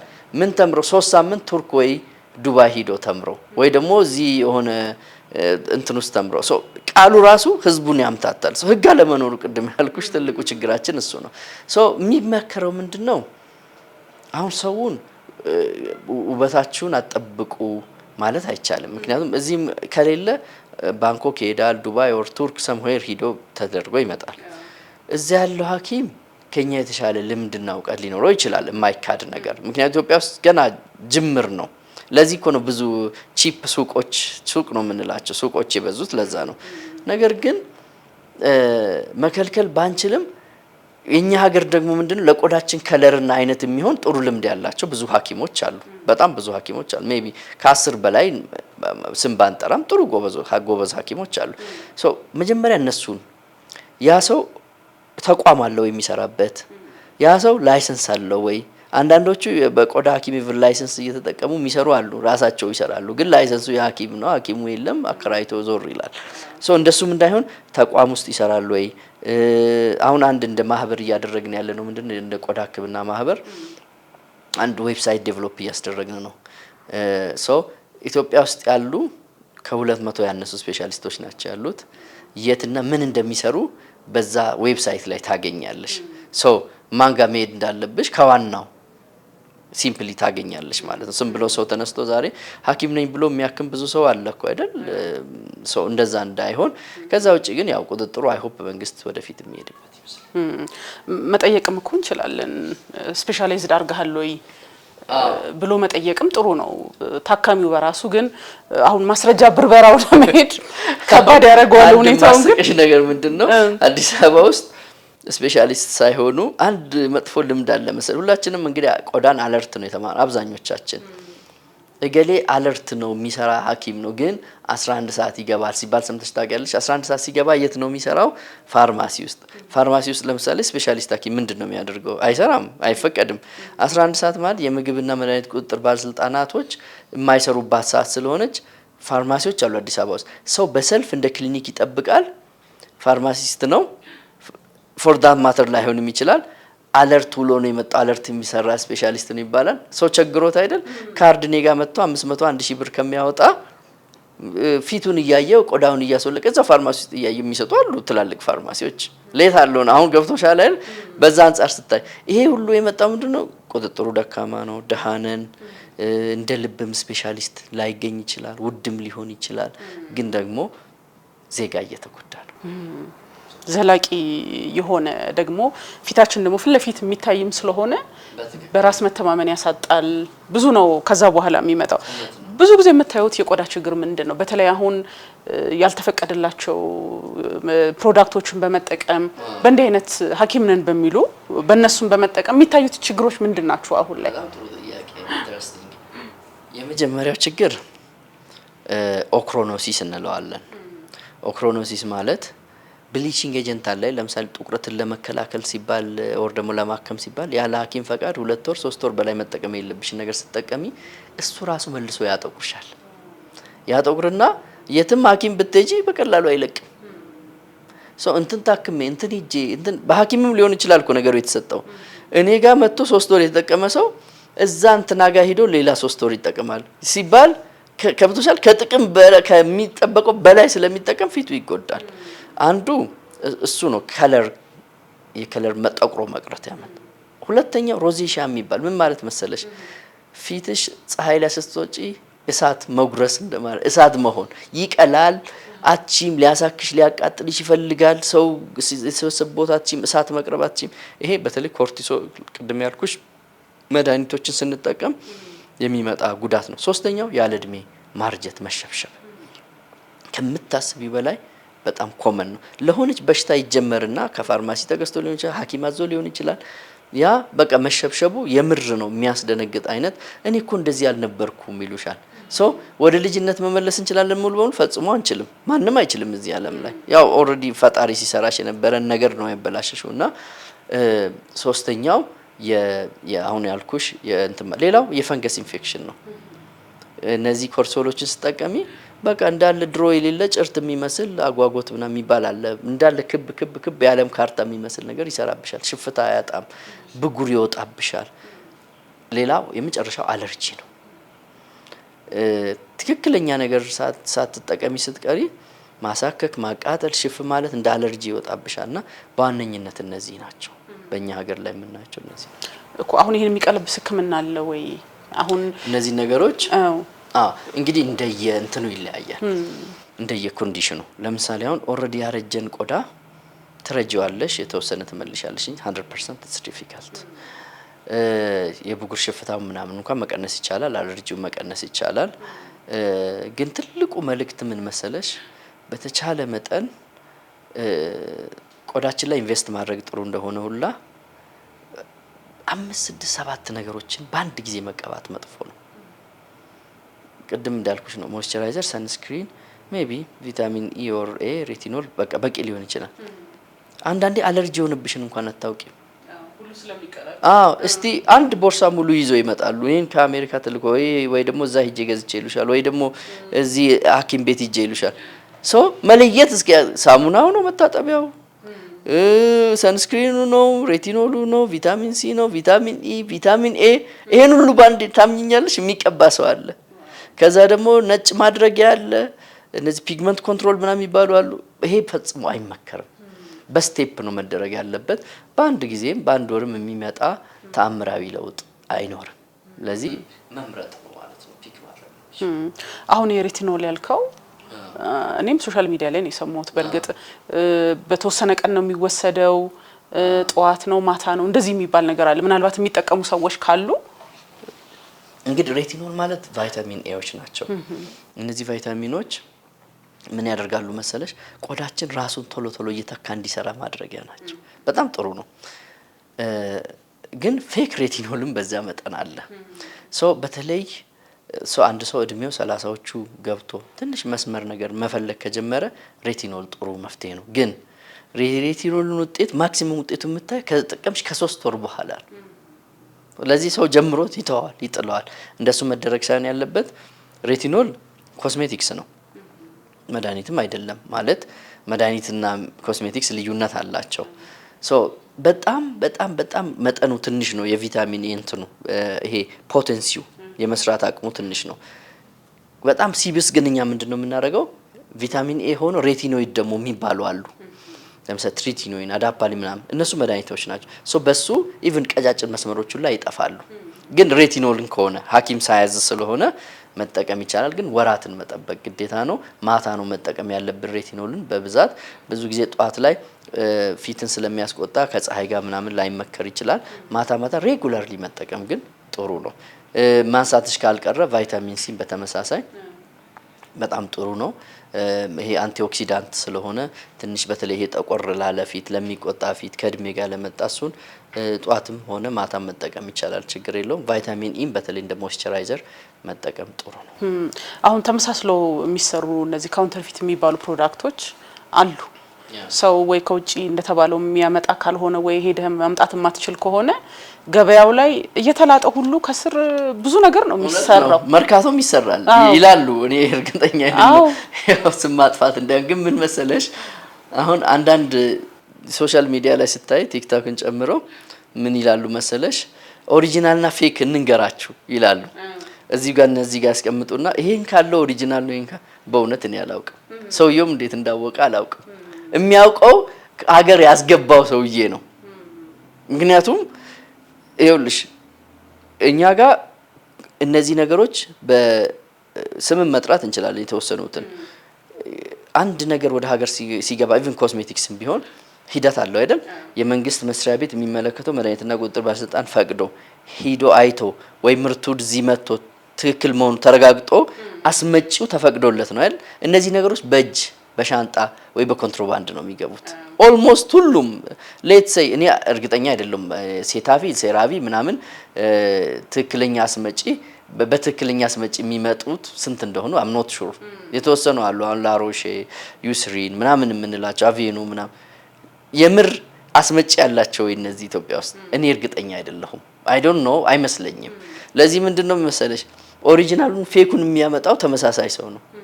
ኦሪጂናል ራስሽ ሂደሽ ወይ ደግሞ የምታምኚው ሰው ካመጣልሽ ካልሆነ በስተቀር ሶሻል ሚዲያ ላይ ብቻ በመናምነው ከባድ ነው። የምር ደሃ ስለሆን ለድህነታችን $100 እዛ የሚሸጠውን ነገር $100 መግዛት ስለማንችል በ5000 በ4000 ብር እዚህ በ30-50 $ ይሸጥልናል ማለት ነው። የዚህ የሶሻል ሚዲያውን ነገር ቅድም ነካክተናል። አሁን በስራ ላይ የናንተ ራንክ ክሊኒክ ላይ ምን ታያለህ? ለምሳሌ እኔ ራሴ ከዚህ በፊት በፕሮግራም የሚሰራሁበት ነውና ይሄንን ጨቅጭቃችሁ ይሄንን እንደዚህ ያደርጋችሁ ተቀቡት ይሁ የኔን ፊት እየተባለ እነዛ ሰዎች ደግሞ ፊልተር የሚጠቀሙ ሰዎች ናቸው። ትክክለኛ ቆዳቸውንም አያሳዩምና ምን ትታዘባለህ? ምን ታያለህ? በዚህ እነሱ ራሳቸው ይመጣሉ። ይሄንን የሚሰሩት ሰዎች እነሱም ራሳቸው ይሄን እኮ አድርጌ ጥሩ ነው ብዬ ብሎግ አለኝ እንትን አለኝ ምናምን ይሉሻል። እንግዲህ አሁን ምን መሰለሽ ህግ የሌለበትና ተጠያቂ እኮ እኔም ተጠያቂ መሆን አለብኝ ለማደርገው ነገር አይደል ለምመክረው ነገር። አሁን ቅርብ ጊዜ ጤና ጥበቃ ሚኒስቴር አንድ ህግ መጽደቁን አምኖት ሹር ግን የሚተነትኑ ትምህርት የሚሰጡ የህክምና ነገር መጀመሪያ ላይሰንስ መውሰድ አለባቸው። እንግዲህ ማስፈጸም አይለኛ ሀገር ችግር ምን ያህል ተፈጻሚ እንደሚሆን እርግጠኛ አይደለሁም እንጂ እነሱ እንደዛ የሚያስተምሩም ይመጣሉ። ለሁለት ነገር ነው የሚመጡት፣ ለራሳቸውም ችግር ይመጣሉ፣ ለመማርም ይመጣሉ። ብዙ ጥያቄ ጠይቀውሽ የሚሄዱ አሉ፣ ወይ ደግሞ አብረን እንስራ የሚሉሽም አሉ። ግን ኢን ጄነራል በህግ ወር ደግሞ በመመሪያ መገደብ ያለበት ሙያ ነው። ኢትስ ቺፕ ሪሊ አይደል? አሁን ዋው ፊቴ እንደዚህ አስደረኩኝ ብዬ እኮ ሰውን ባቀርብ ላይክ በቀን 2000-3000 ፎሎወር እያገኘው መቀጠል እችላለሁ። ግን እሱ አያስኬድም። ምን ችግሮች ይመጣሉ ከዚህ ከሶሻል ሚዲያው አንፃር? የሰዎች ስቶሪ የሚሰማው ካለ ሼር የምታረገን? እንግዲህ ምን አይነት ስቶሪ አለ መሰለሽ? አሁን ሁላችንም ጋር አንድ ችግር አለ። ሶሻል ሚዲያ አጠቃቀማችን ገና አዲስ ነው። እድሜ ለኮቪድ አይደል? ከኮቪድ በኋላ ነው በጣም ሰው ቲክቶክ ከዛ በፊትም የነበረ ቢሆንም ፕላትፎርሞቹ በጣም እየጨመሩ ሲመጡ ከዛ በኋላ ነው። ግን ስቲል አዲስ ነን። እንደ በመመሪያም ደረጃ እንዳልኩሽ የለም። ምን አለ መሰለሽ ኢዝሊ ሪኮመንድድ የሚሆኑ ነገሮችን አምኖ ተከትሎ ዩቲዩብን ጨምሮ የሚሄዱ ሰዎች አሉ። ያንን ልክ ተከትሎ በሚያደርጉበት ጊዜ ለምሳሌ ፊቱ ነጭ የሆነ ሰው አውቃለሁ። ነጭ ማለት ቶታሊ ከለሩን አጥቶ ማለት ነው የተወሰነ ቦታ። ለምሳሌ ማዲያትን ለማጥፋት እንትና አሲድ ተጠቀሙ ተብሎ በአሲድ የተጎዱ ሰዎችን አውቃለሁ። እንግዲህ ያ ሰው አንብቤ ያየሁት ብሎ አይነግርሽም። እንደ አዋቂ ሆኖ ነው የሚያወራው። ቲክቶክም ላይ ዩቲዩብ ኤኒዌር ብቻ የሚመቸው ገንዘቡ ስለሆነ የሚታሰበውና ሌላ ምን አየው መሰለሽ ኢንፌክሽን ኮመን ነው በጣም ኢንፌክሽንና አለርጂ ይሄ ፊት አይን ማበጥ በጣም ኮመን ነው። ጀስት ከንትን ብቻ ሪኮመንድ ተደርጎ ከሶሻል ሚዲያ ላይ ሪኮመንድ ተደርጎ ሰውም ደግሞ ኢንተርኔትም እንደልብ ስለሆነ ኢዝሊ ፎሎ ያደርጋል። እነዚህ ናቸው በዋነኝነት። እንደው ማዲያትን ካነሳው ግን ብዙ ሰው ምን ነው በጠየቀችው እንደሚል አስባለሁ። ብዙ ሰው ችግር ነው። በተለይ ደግሞ እነዚህን በሐኪም ያልታዘዙትን በመቀባት ራሱ አንድ የሚመጣ ነገር ይመስለኛል። ይሄ የፊት መጥቆር የመሳሰለውና ማዲያት ላይ ሐኪም ቤት ሄጄ የተሰጠኝ መድኃኒት እንደውም አባባሰብኝ ብለው ሶሻል ሚዲያ ላይ ቢናገሩ ሰዎች አሉና ምንድነው አሁን ቴክኖሎጂ ውስጥ አዲስ ነገር ይዞ መጥቷል ወይ ማዲያት ይጠፋል አይጠፋም የሚለው የብዙ ሰው ጉዳይ ነው። የመጀመሪያ ጥያቄና ሰውን ግር ሊል የሚችል ነገር ላውራ። በህክምና ማዲያት 100% ይጠፋል ወይ ብለሽ ብትጠይቂኝ አይጠፋም። እውነት ነው የምናወራው። ማዲያት የውስጥም የውጭም ነው። እኔ በመሰጥሽ በሚቀባ ብቻ ማዲያት ይጠፋል በቃ ትድኛለሽ ካልኩሽ ውሸታም ነኝ። ለምንድን ነው እንደዛ የሚሆነው? ለምሳሌ ስትረስ ካለ፣ የእንቅልፍ መረበሽ ካለ፣ የሆርሞን መዛባት ካለ፣ በዘር ማዲያት ካለብኝ የመጥፋት እድሉ በህክምና ጠፍቶ የመቅረት እድሉ አናሳ ነው። እኔም ማረገው ማዲያት ላለው ሰው ማዲያቱ በተቻለ መጠን ጥፍት እስኪል ድረስ ወይ ደግሞ እስኪፈዝና ሰው ምን ነው ፊትሽ ጠቆረ እስከማይልሽ ድረስ አድርጌ ሜንቴን ማድረግ ነው። ከዛ በኋላ ከዛ እንዳይብስ እንዳይነሳ እዛው እንዲቆይ ማድረግ ነው እንጂ ማዲያት እኮ በራሱ ይጠፋል። እናቶቻችን አያቶቻችን እኮ ሳይታከሙ አብዛኛው ይጠፋላቸዋል። አሁን ትልቁ ችግር ምንድነው? ማዲያቱ መልሶ መነካካትም ሊያባብስ ይችላል። ሁለት ነገሮችን እናንሳ እዚህ ጋር። የመጀመሪያው ማዲያት እንግዲህ ማሻሻል ሙሉ በሙሉ ኪውር ማድረግ ኪውረብል አይደለም። በቃ ይሄን ምንም እናስምርበት። እኔ በሰጠሁት አንድ መድኃኒት ማዲያት የጠፋለት ሰው ሊኖር ይችላል። ግን ማዲያቱ ሲምፕል ስለሆነ ነው እንጂ ሪሊ ያን መድኃኒት መልሼ ለ10 ሰው ብሰጥ ሙሉ በሙሉ ላይ እንዳይመጣ ላያደርግ ይችላል። ሁለተኛው ማዲያት ላይ ከውጫዊ ነገር ይልቅ ውስጣዊ ነገር ላይ ከውጫዊ ነገር ላይ ማተኮር የሚያባብስ ላይ ማተኮር አለበት። ፀሐይ መከላከል፣ ስትረስ መቀነስ፣ እንቅልፍ ማስተካከል፣ ፒልስ መተው። እርግዝና መቼም ተው አይባልም፣ ግን ቶሎ ብሎ ወደ ሕክምና መሄድ። እነዚህ ዝም ብሎ በሶሻል ሚዲያ የሚሆኑ ሐኪም ሊሆን ይችላል፣ በኮስሜቲክስም በኤስቴቲክስ ሰዎችም ሊሆን ይችላል የሚመከሩ ነገሮችን በጥንቃቄ ማድረግ ወይ ደግሞ አለመከተል። ምክንያቱም ሞር ሲነካካ ሞር ኢሪቴትድ ይሆናል። ቅድም እንዳልኩሽ እኮ ነው ማዲያቱን የሚያክም መድኃኒት ራሱ ጥቁረትን ቋሚ ጥቁረትን ዘላቂ የሆነ ጥቁረትን ሊያስከትል ይችላል። ሶ በጣም ሪኮመንድ የማደርገው ማዲያት መታከም ጥሩ ነው። መታከም ለማፍዘዝ ከተቻለም ደግሞ በዛው ጠፍቶ እንዲቀር ለማድረግ መሞከር። ግን 100% ይጠፋል ወይ ካልሽ ነው አይጠፋም። እሱን ነው ማስመር። ስለዚህ በየቤቱም ለማዲያት ይሄን አርጉ የሚለውም እሱ ደግሞ አስቂኝ ነው። ምንድነው አሁን እኔም አንቺም ብሎገር መሆን እንችላለን። ዌብሳይት ላይ ወተን ጉግል እያየ ነው ሰው የሚጽፈው እንጂ ሞክሮ አይደለም። ወይ ደግሞ ተምሮ ይገባሻል። ማርና እንትን ቀላቅላችሁ ለምሳሌ አሁን ቱርመሪክ ዝንጅብል ምናምን ከወተት እርድ ማለት እርድን ከሆነ ነገር ጋር አድርጋችሁ ዝንጅብልን ከሆነ ነገር ሎሚን በቀን ይሄን ያህል ጊዜ ብትቀቡ ሳይንቲፊክ ነው ወይ? አይደለም። ክሊኒካል ትራያል ተሰርቶ አይደለም። ሰምበዲ አጥፍቶልኛል ይላል ወይ ደግሞ ዝም ብሎ የሆነ ፔጅ ላይ ይጻፋል። እንትና ታዋቂ እንትና ነው ይጻፈው ይባላል። አንድ እውነት አለ። ማዲያትን ለዘላለም እንዳይመለስ የሚያደርግ መድኃኒት ቢኖር ኖሮ ቢሊየነር ይኮን ነበር። ግን አላገኙትም። ለዚህ አሁን ፒግመንት ኮንትሮል ምናምን ይሉሻል። ፒግመንት ኮንትሮል ማለት ይቆጣጠራል እንጂ ያጠፋል ማለት አይደለም። ኢቭን ኦርዲነሪ ዩሰጂን ውሰጂ። እንግዲህ ብራንድ ብዙ መጥራት አልወድም፣ ምክንያቱም ይሄ ሞር ማጣጣሉም ከፍ ማድረጉም ትክክል ስላልሆነ። ግን ውሰጂ፣ ግን እኛው ገበያ ላይ ያሉትን ሪሊ ይሰራሉ ለሁሉ ሰው አይደለም፣ ግን ኮንትሮል ያደርጉልሻል። ሶ ኮንትሮሊንግ ነው ማዲያት። እንግዲህ አሁን ከቆዳችን ማርጀት ጋር ተያይዞ ደግሞ ብዙ ጊዜ የማይወራ ወይ ደግሞ ትንሽ ቦታ የሚሰጠው ግን በጣም ሪስክ ያለው ነገር ቢኖር የቆዳ ካንሰር ነው። እንግዲህ ደስ የሚለው ምንድነው ያው ከመጥፎም ጥሩን ትመርጫለች መጥፎም ሆኖ እና የቆዳ ካንሰር እንደ ሌላ ካንሰር ብዛት የላቸው በጣት የሚቆጠሩ ናቸው። ሶ ምን ይሆናል መሰለሽ ፀሐይ ባገኘሽ ቁጥር ፀሐይ በተደጋጋሚ ሲያገኘሽ ቆዳሽ ይሄ ራሱን የሚያድሰውን ቅድም ያልናቸውን ሴሎች እንዲጎዱ ያደርጋል። እነዛ ነገሮች ተጎዱ ማለት ራሳቸውን ሲተኩ የተጎዳ ቆዳ ነው ራሱን የሚተካው። የተጎዳ ቆዳ ራሱን ይተካል ማለት ጤነኛ ያልሆነ ሴል እየተራባ ነው። ጤነኛ ያልሆነ ህዋስ ሲራባ ካንሰር ወር ደግሞ ካንሰር እጢ እንበላ ቤናይን የምንላቸው ከሁለቱ አንዱ ይሆናል። ለዚህ ነው አሁን ሰው እድሜው እየጨመረ ሲሄድ ልብ ብለሻል፣ ጥቋቁር ነገር የሚንጠለጠሉ ጥቋቁር ነገሮች ይኖሩታል። ሽታ የሚመስል ጥቁር ደግሞ ከለር የሚመስል ነገር ይኖሩታል። ስኪን ታግ ላይክ የሚንጠለጠል ቆዳ ትርፍ ቆዳ ምናምን ይኖረዋል እድሜው እየጨመረ ሲሄድ። አንዳንድ ጊዜ እነዚህ ምልክቶች ከቅድም አንድ ነገር አንስተሽ ነበር ከእድሜ ጋር የሚመጣ ምንድነው እርጅና ብቻውን አይመጣም አይነት ሐሳብ አንስተሽ ነበር። ብዙ ሰው ምን ይላል እንግዲህ መቼም በእርጅና የማይመጣ ነገር የለም ብሎ ይጀምራል። ስኳሩ ይመጣል፣ ግፊቱ ይመጣል፣ ከውፍረት ጋር የተያዘ ኮሌስትሮል ምኑ ይመጣል። አንዳንድ ጊዜ እነዚህ የሚወጡ ምልክቶች የውስጣዊ ነገራችን ምልክቶች ናቸው። ለምሳሌ ስኳር ያለበት ሰው ብብቱ ይጠቁራል፣ አንገቱ ይጠቁራል፣ እነዚህ ትርፍ ቆዳ የሚንጠለጠሉ ነገሮች ይበዛሉ፣ ፊት ላይ እንደዚህ ይበዛል። የውስጥ ምልክት ሊሆን ይችላል። ከእድሜ ጋር ነው ግን የመጣው። ሁለተኛው የውስጥ ምልክትም ሳይሆን ቆዳችን ራሱን ሲተካ በጤነኛ ነገር ስለማይተካ፣ ለምሳሌ ሴቦሪክ ኬራቲስ የሚባል ነገር አለ። ጥቁር ነገር ሰው ብድግ አድርጎ እንደ ጭቃ ልጥፍ ያደርግብሽ የሚመስል ልብ ብለሽ ታውቂያለሽ? ቁጭ የሚለው ሰፋ ያሉ ናቸው።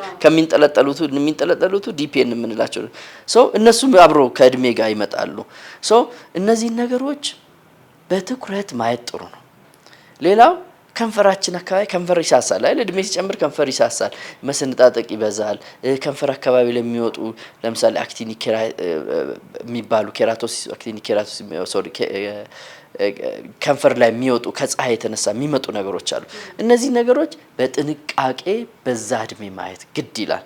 ምክንያት ለምሳሌ አሁን ስኳመስ ሴል ካንሰር የሚባል አለ፣ ባዛል ሴል ካንሰር የሚባል አለ፣ ሜላኖማ ከሁሉ የከፋው ሜላኖማ ነው። ሜላኖማ እድሜ አይሰጥሽም፣ ጊዜ አይሰጥሽም። ለምሳሌ ሰምተሽ ይሆናል ሶሻል ሚዲያ ላይ ሲወራ የኢትዮጵያ ሕዝብ በሙሉ ሰምቶ ማያውቀውን ነገር ስለሰማ የሆነ ጊዜ ክሊኒካችን ሞላ። በምን ጥፍራችሁ ላይ ጥቁር መስመር ከታች ጀምሮ ቀጥ ያለ መስመር ካያችሁ ካንሰር ሊሆን ይችላልና ታዩ የሚል አንድ ሁለት ሰው የጀመሩት ይመስለኛል ሐኪሞች ናቸው ሶሻል ሚዲያ ላይ። ከዛ ሌሎችም ተቀባብሎ ተባለ።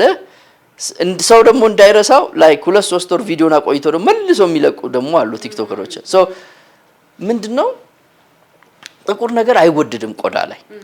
የማይወደድበት ምክንያት ያ ሜላኖማ ማለት ሜላኒን ይሄ ለቆዳችን ከለር የሚያመርት ሴል ወደ ካንሰር ይቀየርና ሪሊ በጣም አጭር እድሜ ነው የሚሰጥሽ ላይክ 2 3 4 5 እና ለመድኃኒት ደግሞ አይታዘዝም ከተሰራጨ በኋላ እንደውም የምታይ ብዙ ጊዜና ጥቁር ነገር ሲኖር ቶሎ ወደ ሕክምና መሄድ ጥሩ ነው። ጥቁር ነገር አይወደድም ኢን ጀነራል። በልጅነታችንም ጥቁር ሽታ ኖሮን እድሜያችን ሲጨምር ያ ሽታ እያበጠ እየሰፋ ከሄደም ችግር አለ ማለት ነው። ሶስተኛ ተንጠልጥሎ የነበረ ቆዳ እዚች ጋር እንደ ኪንታሮት መስሎ የኪንታሮት ሆኖ ተንጠልጥሎ ረጅም ጊዜ የቆየ ግን ድንገት መጨመር የጀመረ ነገር ካለ ህመም የጀመረ ካለ ወደ ካንሰር የመቀየር እድሉ በዛ እድሜ ከፍተኛ ስለሆነ ደግሞ ብዙ ሰው አይተናል። አሁን ወደ ከዚህ በህይወት የማይረሳኝ ታሪክ ሆሳና አካባቢ የመጡ አንዲት እናት አሉ 60 ምናምን 70 ምናምን የሚሆኑ እድሜያቸው እዚች ጋር የመጀመሪያ ፎቶ አሳይተውኛል። የሆነች የምትንጠለጠል ነገር ወጣች። ያቺ በሲምፕሊ ተቆርጣ መጣል ትችል ነበር። ሲነኳት በክር ሲያስሯት ስትቆስል መልእክት የሚመስልሽ ዝም ብሎ የሚቆስልን ነገር ማየት የለብንም ትንሽም ቢሆን ሰው መጨረሻ ላይ ይሄን የሚያክል ወደ ውስጥ አጥንታችሁ እስኪታይ ድረስ ቦጭቆ የገባ ካንሰር ሆነ ስኳመስ ሴል ካርሲኖማ የሚባል ሆነ። የሳቸው ፋይናሊ ምንድነው በዛ እድሜ ሰርጀሪ ደግሞ አልሰራም አሉ። ይሄ ሙሉ በሙሉ ተቆርጦ ይነሳና ከሌላ ቦታ ቆዳ መጥቶ መለጠፍ ነበረበት።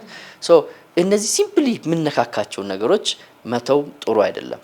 ሌላው ከፀሐይ ደግሞ የሚመጣ እነዚህ አሁን ያልኩሽ በፀሐይም ሊመጡ ይችላሉ። ግን ባዛል ሴል የምንለው ቆዳችን ላይ በተለይ አፍንጫችን፣ ጉንጫችን፣ ግንባራችን አካባቢ ዝም ብላ ጎድጎድ ብላ ቀጭን ደም ስር የምትታይ ነገር እንደ መቁሰል ሆና ላይክ አይጥ ነከስ አድርጎ ይሮጥ የሚመስል አይነት ከሆነች ሲሪየስሊ እሷም ማየታል ባዛል ሴል ካርሲኖማ ይባላል።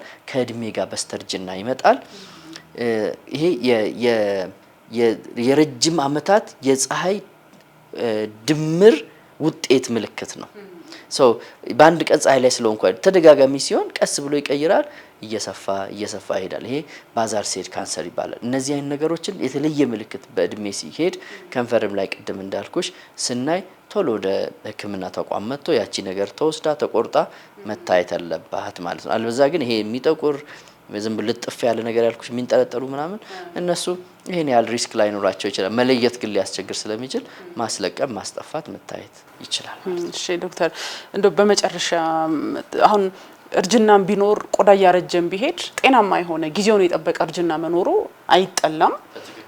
ምን መልእክት ታስተላልፋል? ጭንቀት ውስጥ የሚገቡ ሰዎች አሉ። በቃ ቆዳይ እንደዚህ ሆነ ሚለውንም እና ከቆዳ አጠባበቅ ጋርም አይተህ እድሜም ደግሞ ሲመጣ እንደ ግሬስፉል የሆነ እርጅናንም አሚን ብሎ መቀበልም አንዳንዴ መጥፎ አይደል? እውነት ነው። እንግዲህ ቅድም እንዳነሳን ነው ሁሉም ሰው ቶሎ ማርጀት አይፈልግም። ግን ኦሲዲ ሲሆን ይሄ ኦብሴሽን ሲኖርበት በጣም መጥፎ ነው። እኔ ብዙ ወጣት ከስተመሮች አሉኝ። ለኔ ቆዳቸው ምንም የእርጅና ምልክት የለውም። እነሱ ግን ደስተኞች አይደሉም። እነሱ ደስተኞች አይደሉም ማለት ኤኒቲንግ ቤተሰባቸውን አስገድዶ ሊሆን ይችላል ወይ ራሳቸውም ስራ ካላቸው የሚለብሱት የሌላቸው ከምሬ ነው እንዲህ ሲል ያሳፍራል አይደል? የሚበሉት የሌላቸው ግን ለዚህ ብቻ ተቸገርኩ የሚሉ ሰዎች አሉ። በተለይ ይሄ መካከለኛ እድሜ ያልደረሱ ወጣቶች በጣም ጥንቃቄ ይፈልጋል። አንዳንድ ጊዜ ኢትስ ኦኬ መቀበል ጥሩ ነው። ግን የሌለን ነገር ደግሞ እንዳለን ብለን መስታወት ላይ መውሎ ደግሞ ራስን ማሳነስ ደስ አይልም። ሌላው እንደ ታሪክ የምነግርሽ የማይረሳኝ ነገር ሴትየዋ ነው ስም ስለማናነሳ ችግር የለውም የአንድ ጤና ጣቢያ ጽዳት ሰራተኛ ናቸው። እንግዲህ ማስታወቂያ ላይ ጠባሳ እናጠፋለን የተሸበሸበ ቆዳ እናስተካክላለን ሲባል ይመጣሉ። ምን ሆነው መጡ አልኳቸው። አይ በቃ እኔ አርቲስት መሆን ፈልጋለሁ ከልጅነቴ ጀምሮ ፊልም የመስራት ድራማ የመስራት እንትን አለኝ ሂጄ እንደዚህ ካስት የሚያደርጉ ሰዎች ጋር ሂጄ ይሄ ፊትሽ አይሆንም አሉኝ። ይኸው ለስንት አመት ሳስብበት ኖሬ እንግዲህ ዛሬ ስንት አመት ታሪክ ነው የሚያወሩኝ። አሁንም ውስጤ ያ ነገር ስላለ አስተካክልልኝ ብዬ ነው የመጣሁት አሉ።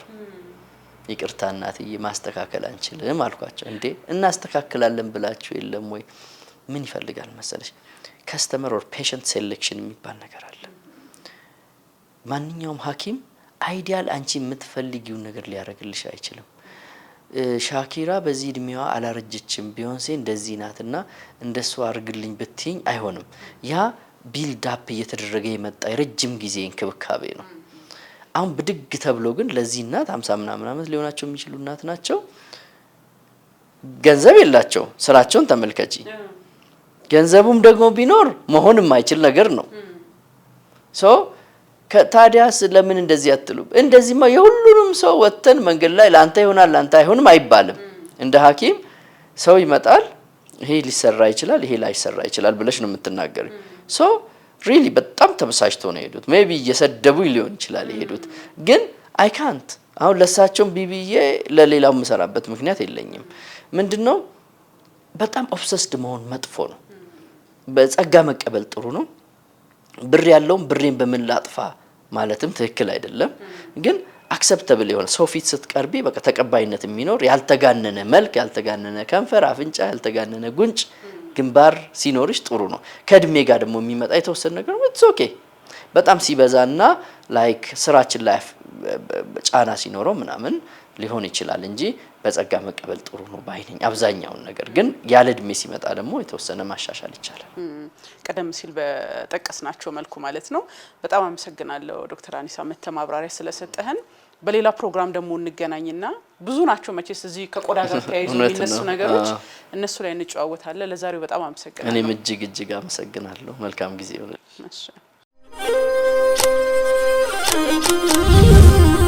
በፕሮግራሙ ብዙ መልስ እንዳገኛችሁ ተስፋ አደርጋለሁ።